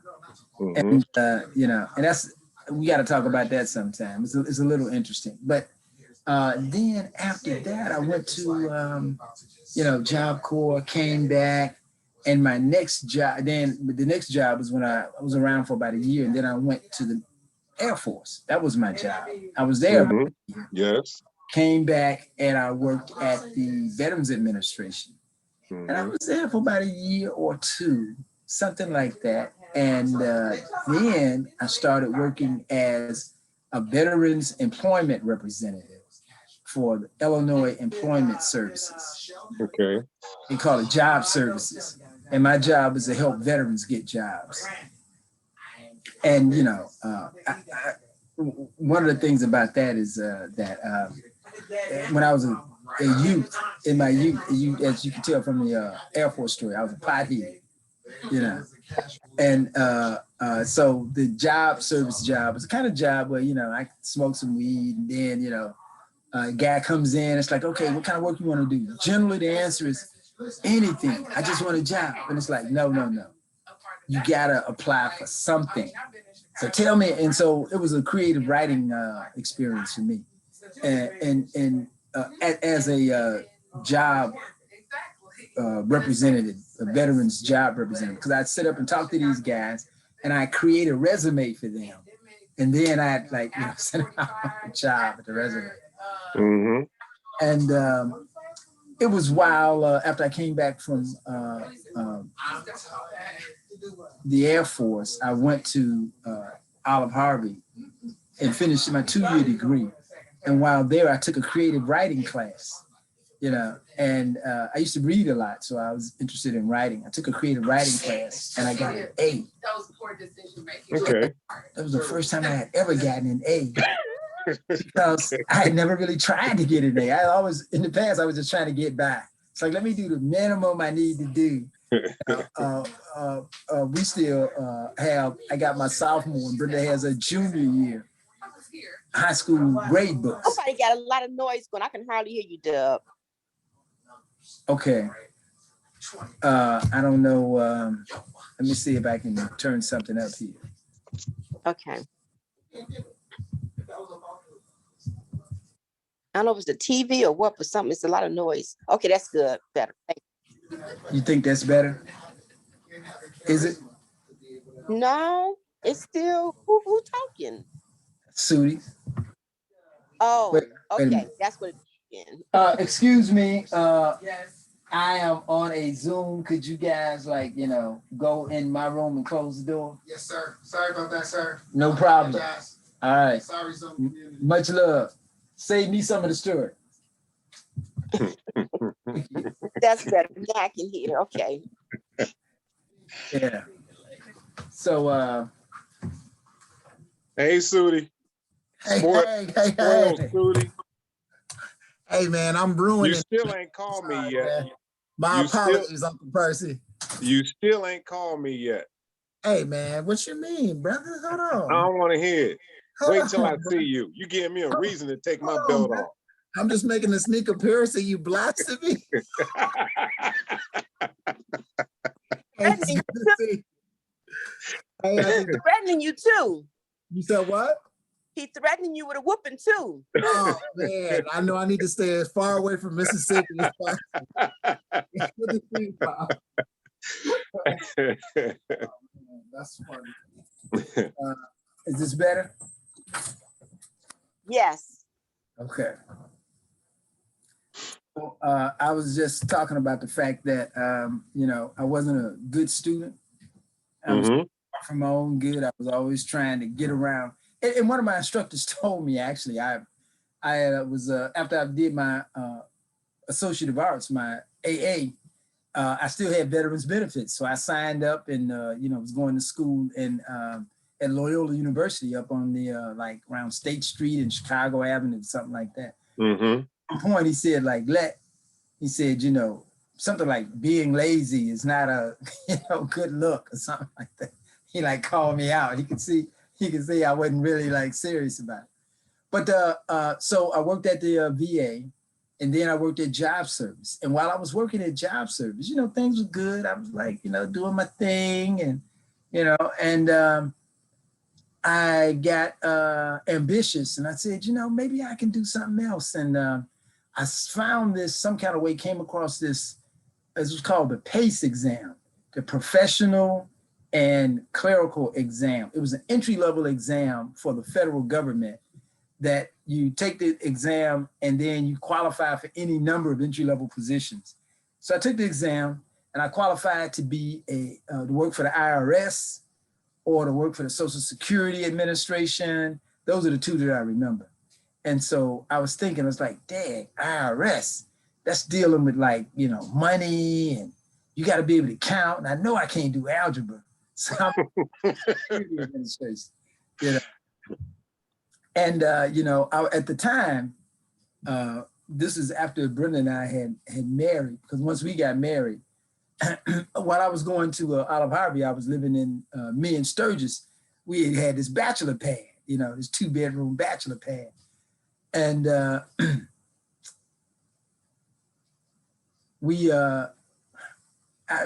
got some stories for that too,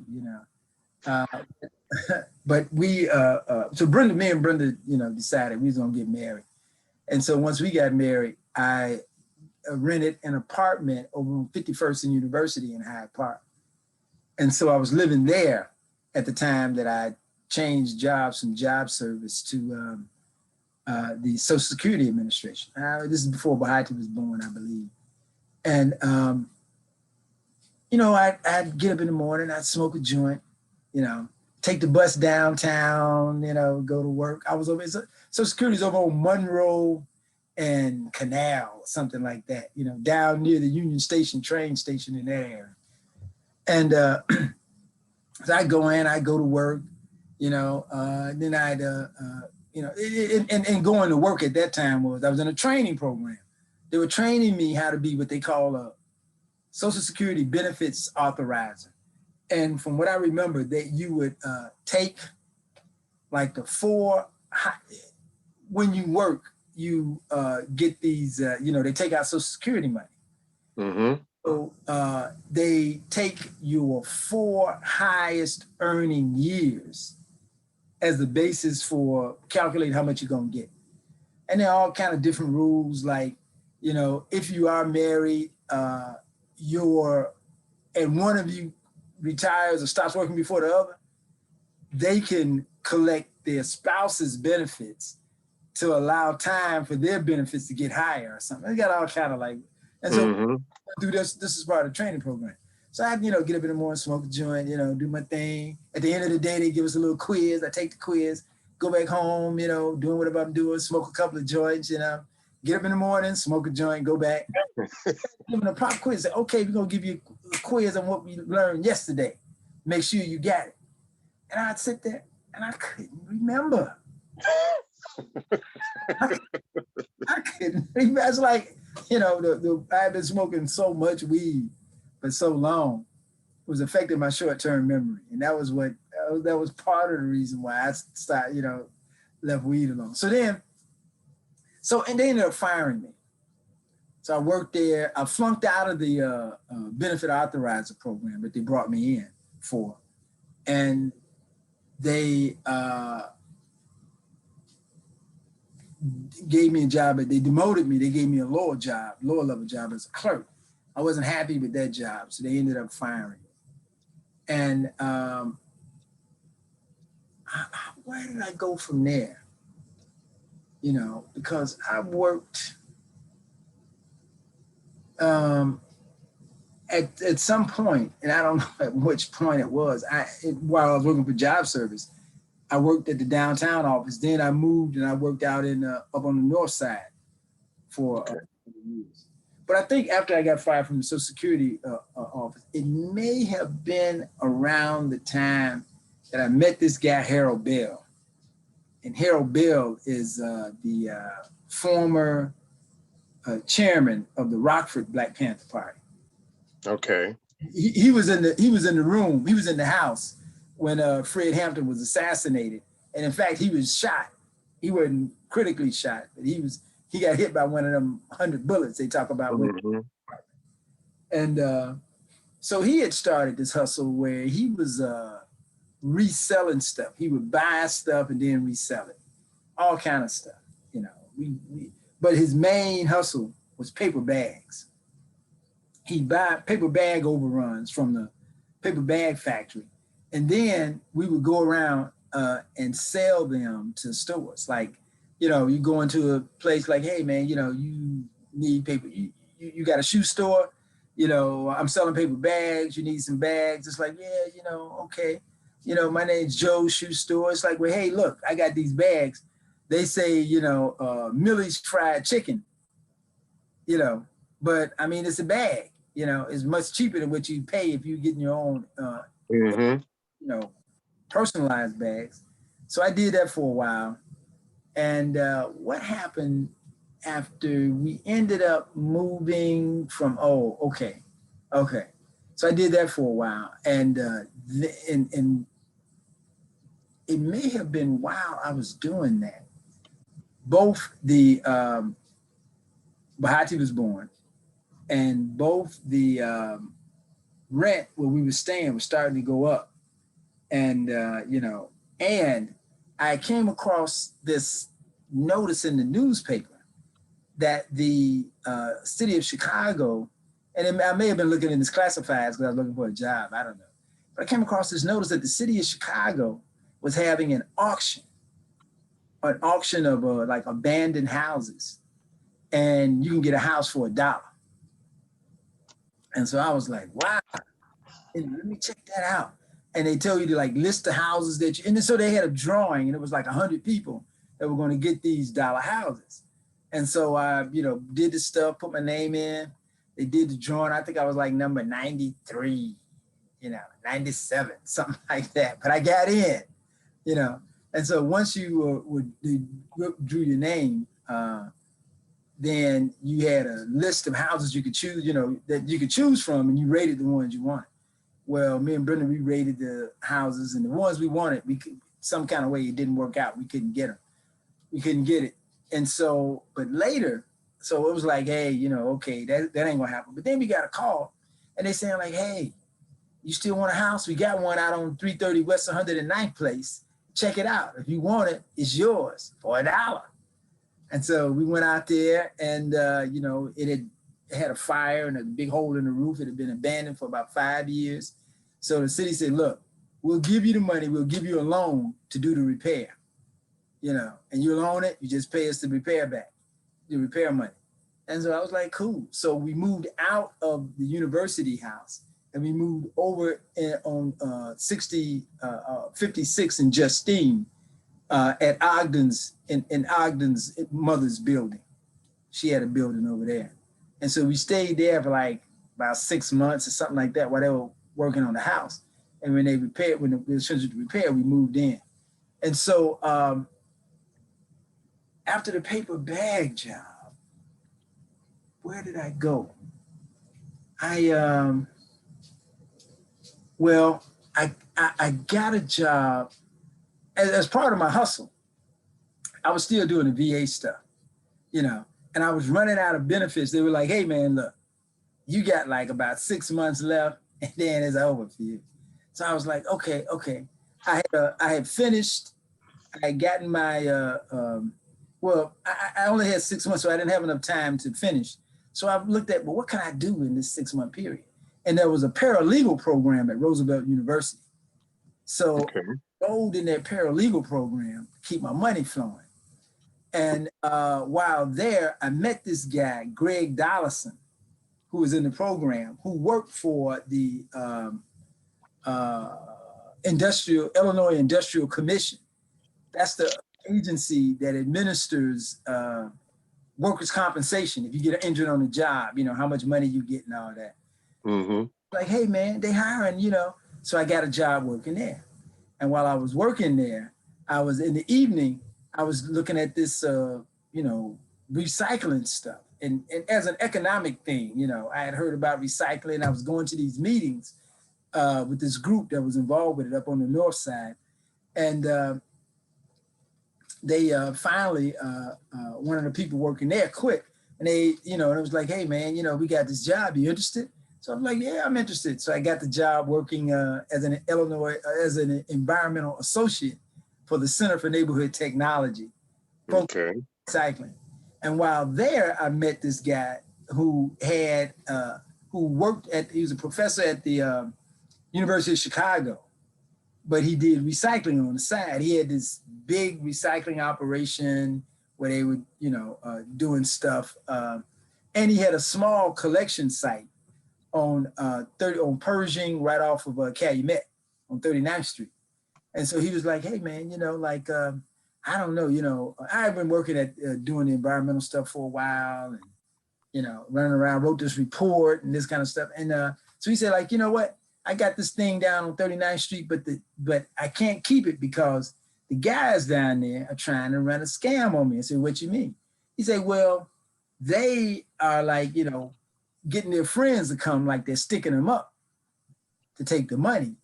And then they split the money later, you know, and I'm out of, you know, because he would give folk the money to buy their stuff back. So he asked me, interested. And I was like, yeah, you know, I'm interested. And so I put together this business plan for a recycling center, left that job and started the recycling center. While I was at the recycling center, I was a member of a food co-op, Itongo Food Co-op. And one of the, and I was also a participant. I mean, I'm still connected to this religious spiritual society called Arset. And one of the members of the group was actually Rufaro. I'm mentioning this name because Bahati knows him. But this sister named Rufaro, Teresa Prim, she got involved. She went and got her master's degree. It was this, you go to class one weekend out of the month for 16 months. She got her master's degree. She came back and she recruited this woman named Akati Sheila Gibson, who was part of this group. And I used to I would work with the co-op, and on some Saturdays in the morning, I'd be the manager, you know, for the co-op, volunteering. And so Akati was like, man, you need to go to this school, man. Because she knew I was doing a recycling center. Like, what do I need to go to the school for? You know, I got a bachelor's. While I was working doing the environmental stuff, I got my bachelor's degree through this program called University Without Walls, where it's experience-based. You don't take classes, you kind of use your experience to prove you got these competencies. So I had a bachelor's. It's like, well, you know, I mean, do I need a master's? I got a business, I got a bachelor's, you know. She's like, no, man, you got to go to this school. So I enrolled, I respected her. So I enrolled in the school. I was making such little money working there at the recycling center. I mean, one of the ways I was able to do it is because I had a pension. I had coming in. But I was making so little money that when I enrolled to the school, I qualified for a program they had called a Community Development Work Study Grant. And it was set up so that the school was set up so that you are only in class one weekend in a month, but you have a project that you work on in your community during the month. Okay. And the work study program paid me to do my community project. It gave me enough money, then it gave me a stipend, and that was enough money to, it also paid for my, it gave me a stipend that was enough for me to buy my books and buy a plane ticket from Chicago to New Hampshire once a month. And the program covered my tuition, so I didn't pay any tuition. Okay. And I was, so at the recycling center, I was working, I was running that, and, it was a struggle, but I was like, it was, it turns out I had about $2,000 that I was turning over every month. And I made about 25, maybe 30% on that. So I was probably making, what is that? About $600 a month, something like that. Something like that, off of the buying the cans and the bottles. And it wasn't much. And I had a couple of part-time employees, but so I was doing that, and I was making such a low amount of money that I qualified for this program that allowed me to get this. Basically, they paid me to get my master's degree. And while I was in school and just started school and working on the working in the recycling center, there's something happened called the New York garbage barge, meaning that back then, this is the early 80s, the EPA was the Environmental Protection Agency was cracking down on groundwater contamination. And so when you take all this stuff, when people take garbage they take out of their house and just throw it together and bury it, the stuff degrades, the chemicals get mixed and it becomes toxic. So they started requiring, I don't know, you probably didn't want all of this, but cities started recycling. That's why you got recycling everywhere, because they were saying like, if we recycle, we'll have less garbage to bury and it'll be cheaper, And so they started this, and it put so much stuff on the market that us little guys, they wanted me to pay them to take my glass and my newspaper because they was getting so much from, from the city. So I had to close my recycling center down, but there was a woman that I had met while I was doing my environmental stuff, working my environmental job, who she was a minister who had a recycling center as a job production, a job strategy on the west side. Bethel New Life was the name of the church. They were looking for a manager. So I applied for the job. And in fact, where were we? The guy who was running, who was over that department had been an intern for me in an earlier job. I think maybe it might've been at the, when I was doing recycling. He was a European guy, young European guy. He was an intern working with me there. Then he had gotten this job at Bethel. So when I applied, he hired me. So now I'm working for him. And, while I was there, I was working at Bethel, was going to school. I finished school. I started applying for jobs, like jobs that I thought were interesting. I wanted to do. I had a master's. I applied for about 200 jobs. Nobody hired me. Then one day, once it was about 3 months after I finished my degree, the school contacted me and they said, hey, our administrator quit. Would you be interested? And I was thinking like, you know what? If I go back up there and I learn how they run the program that I just went, this master's program that I just went through, I could come back to Chicago and start one. Because I had buddies like, Bob Starks and Conrad Worrell and Jake Carruthers over at the Center for Inner City Studies. We've been running around with Harold Washington and all that. And So I said, yeah, okay, yeah, I'm interested. So I went up and they're like, well, you know, it only pays this much, you know, for the position. He said, but you can teach some classes, you know, and that'll make up the difference where you can like, make the money that you want. It's like, oh, okay, cool. So that's how I ended up with that job and, teaching at the university. Now, which job was that? This was at the one that brought me to New Hampshire. Okay. Okay. Yeah, I got And what was the name of the school? Well, now you may be familiar with it. You may see the commercials. It's called Southern New Hampshire University now. Okay. But And what was it before? Back then it was New Hampshire College. Okay. Okay. Yeah, I'm like so old. I know. I got two master's degrees on my wall. One New Hampshire College, the other Southern New Hampshire University. They issued the degrees after they changed the name. But so I moved up here, and that was like I moved up here in '92, November of '92. I brought my family up. I guess Sudi was about 7 years old or something, since he was born in '85. I brought them up in '93. They finished the school year, and I came that summer and drove them up, and picked them up and drove them up here. And from '92 up until about like around maybe like 2008, something like that, maybe 2010. I worked at the university. I worked there 18 years, Okay. And and stuff. What happened was the internet happened, and they started teaching. Before we had this low residency program where people would come to class one weekend out of the month, go back home, then they pop back in. It was like, hey, cool, this is nice. I ain't gotta be like, Tuesdays and Thursdays, or Monday, Wednesday, and Friday. It's like 1 week. And but then they went online, and that's why I was saying you may be familiar with Southern Hampshire University, because they advertise all across the country because their courses are online. And they were like, well, what do we need with a low residency program when we can offer people a no residency option? Because when people would come up here to go to school, we would, we helped. They would stay at the hotel, one of the area hotels, and they'd have to fly in and out, and all those expenses they don't have by going online. So they closed it.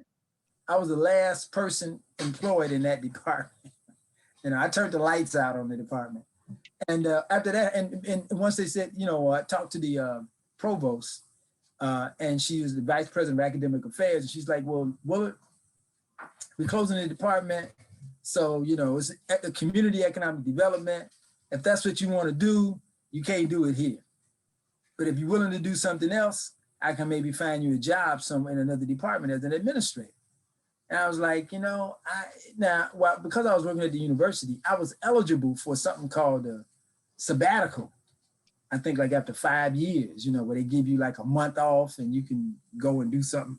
I never took a sabbatical, and I was having so much fun. I didn't think I needed one.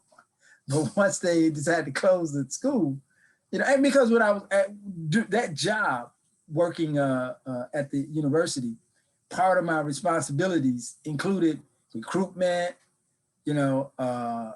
and then after, while I was an administrator, it included recruitment. Then I moved from being an administrator to the alumni affairs person working with the graduates. And that involved recruitment. So I could, I could go just about, I go to all these different conferences, on the university's dime, they pay these $400 conferences and put me up in these fancy hotels. And I'd come to town, I call everybody up, like, hey, y'all, come on, I'm taking y'all out to dinner. It's like, okay, I'll buy you one drink. Anything else you got to pay for, And, so I'd like, and if I wanted to come to Chicago, I was like, I think I'm gonna go to Chicago and do a recruitment session, pop up. I used to come and I called Elaine or Donna. It's like, hey, I got this hotel room down here. I don't really, it's like, there's no thrill in it for me. I'm like all over New York, DC, Philadelphia, all the time. So, I was actually, it was pretty, I had a lot of discretion. And I had access to resources, I could decide how to use them. In terms of recruitment stuff, I would try and get people that I knew into the program. I got it. People didn't want to go, Yeah. I was just talking to Brenda Lett the other day about how when she first got here to New Hampshire, it's a little town, ain't nothing going on, not much of a community, you know, and I encouraged her, I said like, well, hey man, why don't you just get in the master's program? I can get you in, you know. Of course, you know, she felt like she can get in on her own, but you know, she did the program and it gave us a network of relationships around the country, you know, that kind of thing. And so once the school closed, then I was like, hey, look, you know what? I'm gonna take some time off. It was right after the Great Recession, you know, Okay. housing bubble. 2008, 2009. Yeah, where the economy had cratered. And so they still had, this is a little bit, it may have been around like 2010 when I left, because they still had the enhanced unemployment benefits. Okay. And so I said, you know what, I'm just gonna like take a year off, collect unemployment and, you know, chill and then go back to work, you know? So, you know, I took a year off that summer. The children, my grandchildren came up and they was like hanging out with me and I'm like, you know, doing my thing. So after the year was up, it's like, okay, now I'm ready to go back to work. And by then I was like, you know, I called around. Many of the people I knew that I worked closely with, they wasn't there. If there was an opening at the time that I left the university, it was closed, filled. So I was like, you know, I couldn't, you know, and so while during that time I took a job, it was a job that paid so low, it wouldn't affect my unemployment benefits. I was the assistant manager for a homeless day center here in Manchester. Okay. Homeless. And that job is what really, I used to tell Brenda that, you know, Brenda would say like, oh yeah, you know, I'm down with the people. And I was like, man, you talking about you down with the people. You living this middle-class life, you know what I mean? You like living all comfy and everything. But I never really, I mean, you know, all of us on the call here and Sudi upstairs, I mean, we really have lived a middle-class life with middle-class values. Right. At the homeless center, you know, people would like, you know, go in and out of jail. It's like, hey man, what's happening? You out? Like, yeah, man, I got out last week. He said, how's Joe? Oh yeah, Joe, he's back up in there, you know, blah, blah, blah, blah. And it's like, you know, I mean, it's like no big deal. People just flow in and out of jail and all kind of craziness that I had like never been exposed to, even though I lived in Chicago, you know, as they say in the Black community. I thought I was like Brenda, I thought I was like down with it. I knew what it was about. But that was eye-opening. So I left that job and just started consulting.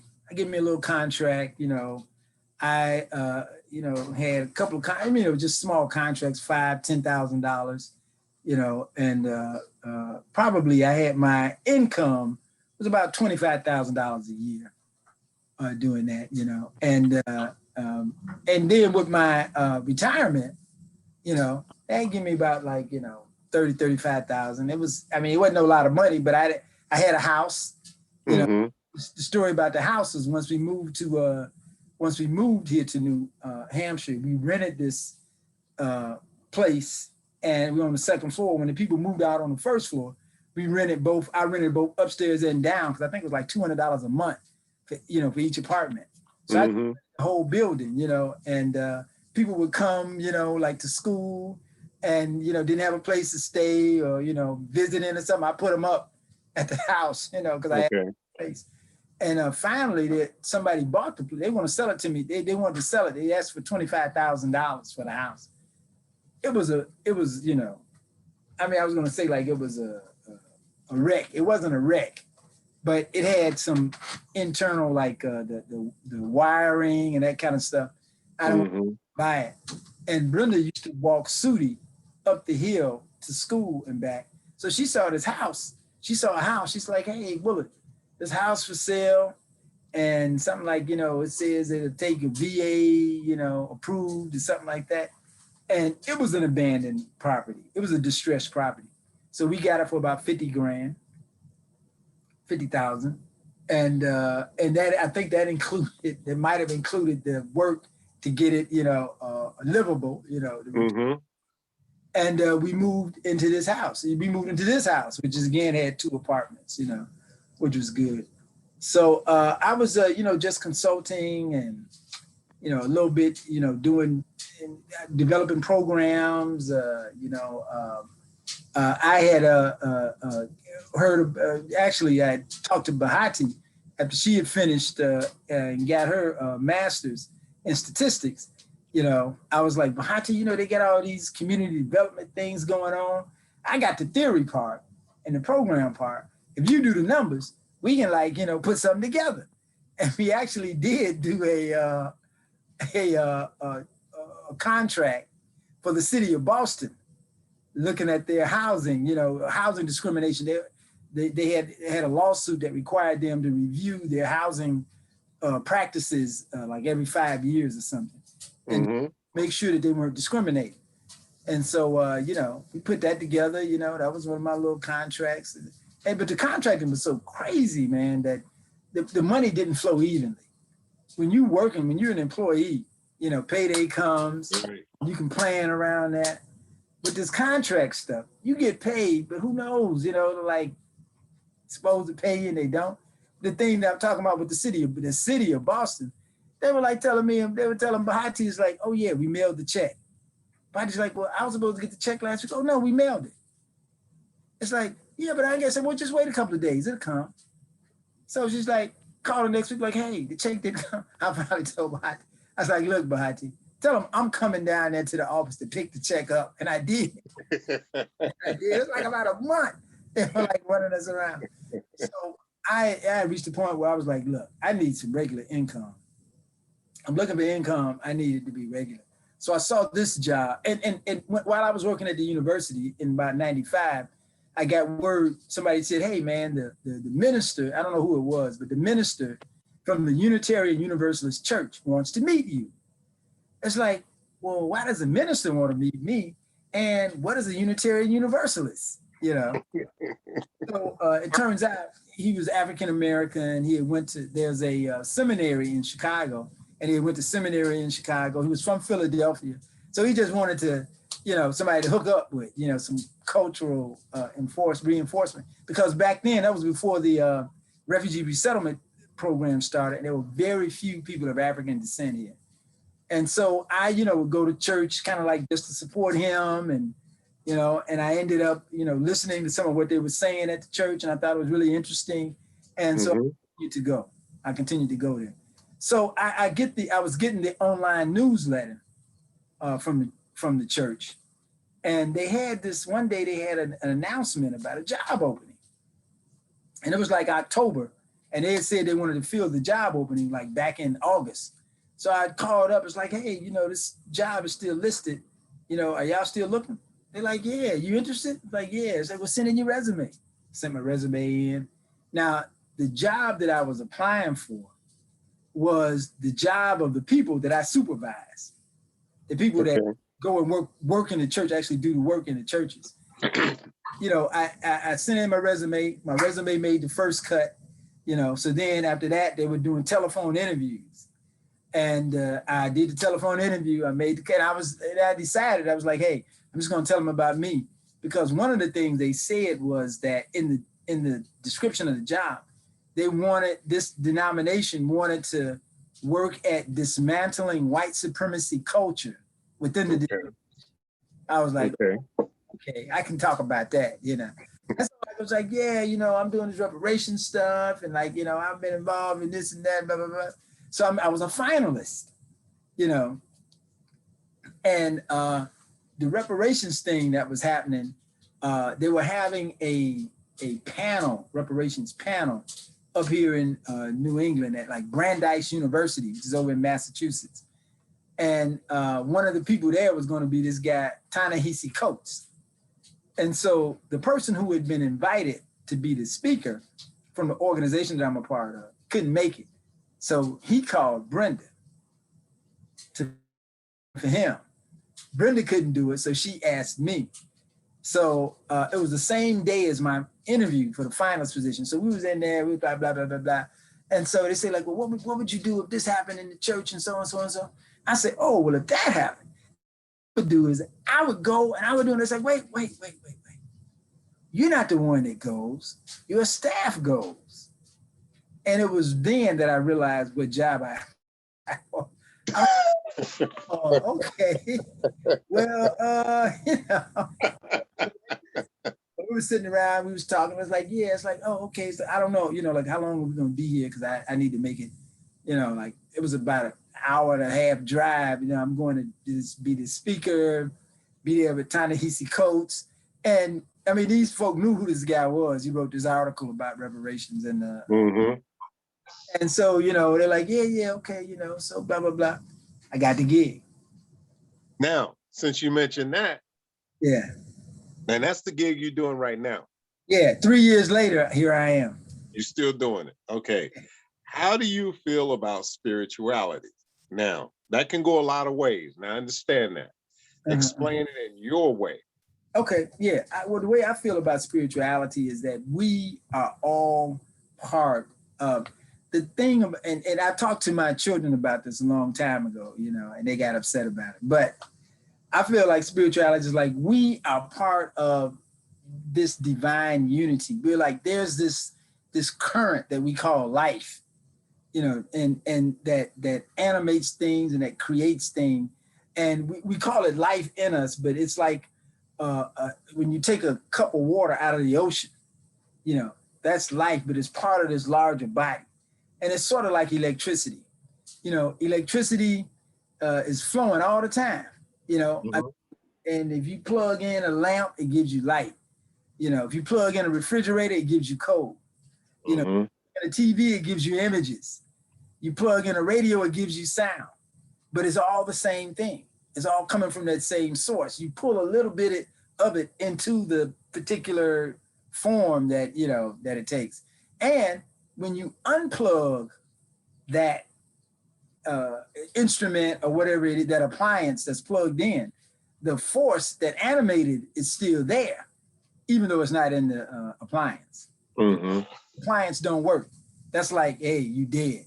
But really, so I think that our personality, our experience as humans on the planet is what the impressions that we get is what causes us to view ourselves as this body, as the body and the sense instruments that it makes up. But really, we're part of this larger divine unity, Okay. And so that's my spirituality. And so one of the things about the Unitarian Universalists that attracted me was, the Unitarian Universalists used to be two separate groups. There was the Unitarians and there was the Universalists. And the Unitarians said, there's only one God. There's no Trinity. There's no like split it up. It's just one thing. It's one unit. We're Unitarians. We're not Trinitarians. We're Unitarians, And the Universalists say, we agree. There is only one God, and no matter what you call it, you're talking about the same thing. Okay. So whether you're talking about Buddha, Islam, Christianity, whatever it is, we all talking about the same thing. That's the Universalists. That's how I characterize the Universalists. They characterize themselves as saying what makes the Universalists special. There was a movie that came out called Come Sunday. They talked about this evangelical preacher who ended up a Unitarian Universalist minister. But the Universalist actually says nobody goes to hell. Okay. It's the hey, Okay. God, God is such a loving God that nobody goes to hell. And so for me, that means a similar thing about like, we're just all part of this thing. And so, and I tell folk, and I tell young people now, it's like, look, like, think about it.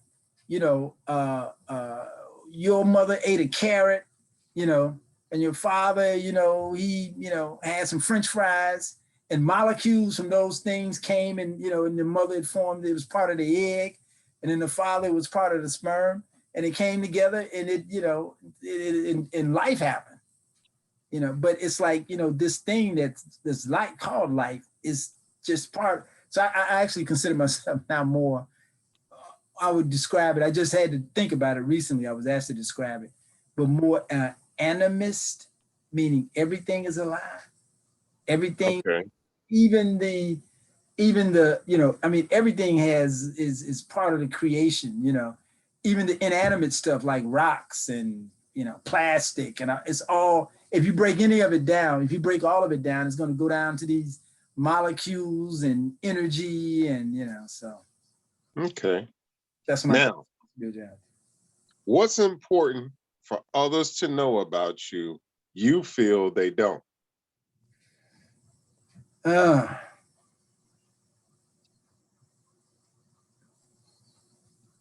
Well, I actually think if you've heard me tell my story about how I've stumbled through life and had all these fortuitous, examples of grace that have come my way, everything from actually, like my mother sending me to live with her sister. So I, more resource rich environment and me ended up, coming out of the military after 11 months and 28 days as a retiree. And with all of the rights and privileges of a retiree, I can, as an Air Force retiree, if I go to an Air Force base and they got space on a plane, I can fly for free. Right. I mean, all this craziness stuff, And so I think that most people don't realize, I think people kind of look at me and think that, oh, I deserve what I got because I worked hard for it. When it's really grace. There's this grace thing. Even this this job that I got now, this job is paying me, this is the highest paying job I've ever had. Okay. I don't even know, like I said, I didn't know what the salary was when I applied for the job. I thought it was in the 60s. 60, 65. So the guy said like, hey, well, we want to offer you the job. It's like, okay. It's like, well, we was thinking about, the salary and, we was thinking about maybe giving you like the mid-range. It's like, oh yeah, okay. Like, what's that? He said, well, what about 85? Is that okay? It's like 85, yeah. Yeah, okay, yeah, I can do that, So the fact that I was worked at the university, nothing to do with my preparation, nothing even with my intention. I wasn't even thinking about a university. And they called me and said, hey, come on up, you can be the administrator. I'm like an administrator at the university. They asked me what was, what did I want to call, what did I want to name my position? I chose the term administrator. But some people's like, what? That don't, that's not descriptive enough. It's like, hey, look, that's what I, and I mean, and all of the stuff that came with it. I mean, one of the things that I actually talk about a little bit with some folk is that both now working with the Unitarian Universalists and before when I worked at the school, I was working in an environment where the people there supported my politics. Okay. I didn't have to worry about getting fired because I was talking about reparations or racism or, saying that like, hey, there's a problem with this situation. You know what I mean? I could be outspoken and forthright and not because I'm so brave or anything, but I was in an environment that actually supported me. And so that's another example of grace in my life. And so all of this, and I'm fairly well known in New Hampshire for, now there's a couple of job positions you didn't mention. Oh yeah, like what? President of the NAACP, chief of police. Yeah, that's not a job. That's not a job. They don't pay you to be president of the NAACP. Well, you don't have to be paid to hold a job. Well, no, I consider it. I thought when you said my professional career, that's my personal. And I can talk, I didn't talk about. Okay, so we're going to have to do a second one on your personal. Yeah, I didn't talk about any of my volunteer stuff. I had to start back in Chicago to do that. We'll do that on a second one, if you're willing to do a second interview.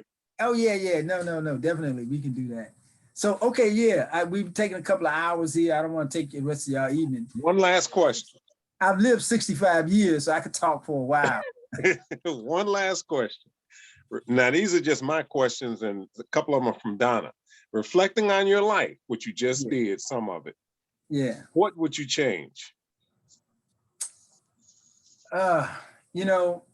As I look at where I am now in my life, all of the craziness and stuff that happened led me to this point.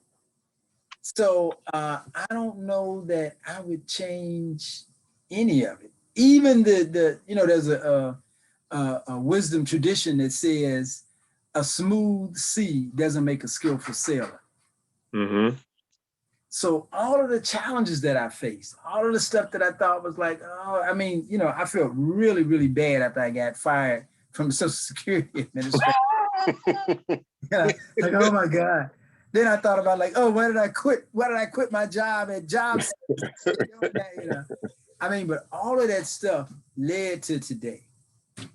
So I don't think I would change anything. I don't know that I would change any. There's nothing happened that I can, that makes me feel like if it hadn't happened, I would be in a better situation. Okay. There's nothing that happened that if it didn't happen, I would be in a better situation. So I think that I would rock with what I got. Good. I'm glad to hear that. Can you, after we finish this conversation on this one, can you download this and put it on disc? Yeah, maybe I'll make a YouTube out of it.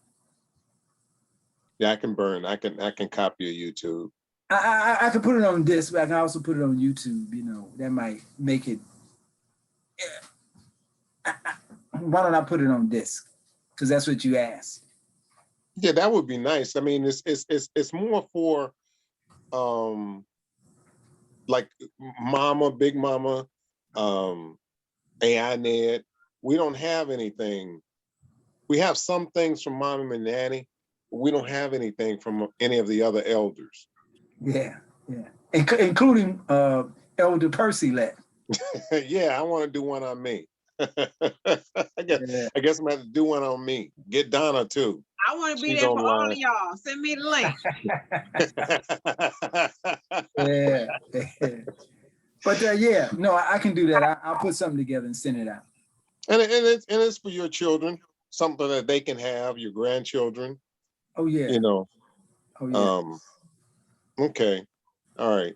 Well, I appreciate this interview. It was wonderful. I Very learned nice. some things. I did too. And hopefully we'll get a chance to do a second interview. We'll probably have to schedule it after the 14th, because I gotta take off this weekend and go watch my great-granddaughter play AAU basketball. Hey, Nice. You got to talk to my son. He can give a few tips. yeah. He ran a AAU program that sent a guy to the NBA. That's what I heard, and I heard he needed some practice. I don't doubt that. Yeah. Yeah. Okay. Well, are we All done, right. family? Anybody Yeah. else got questions? Now, Is that enough for tonight? that's enough for tonight. We'll think of some more stuff. All right, y'all. Love you. All right. All right. Thank you, Y'all have a big good brother. night. Bye-bye. Good night. All Good right. night. Bye-bye.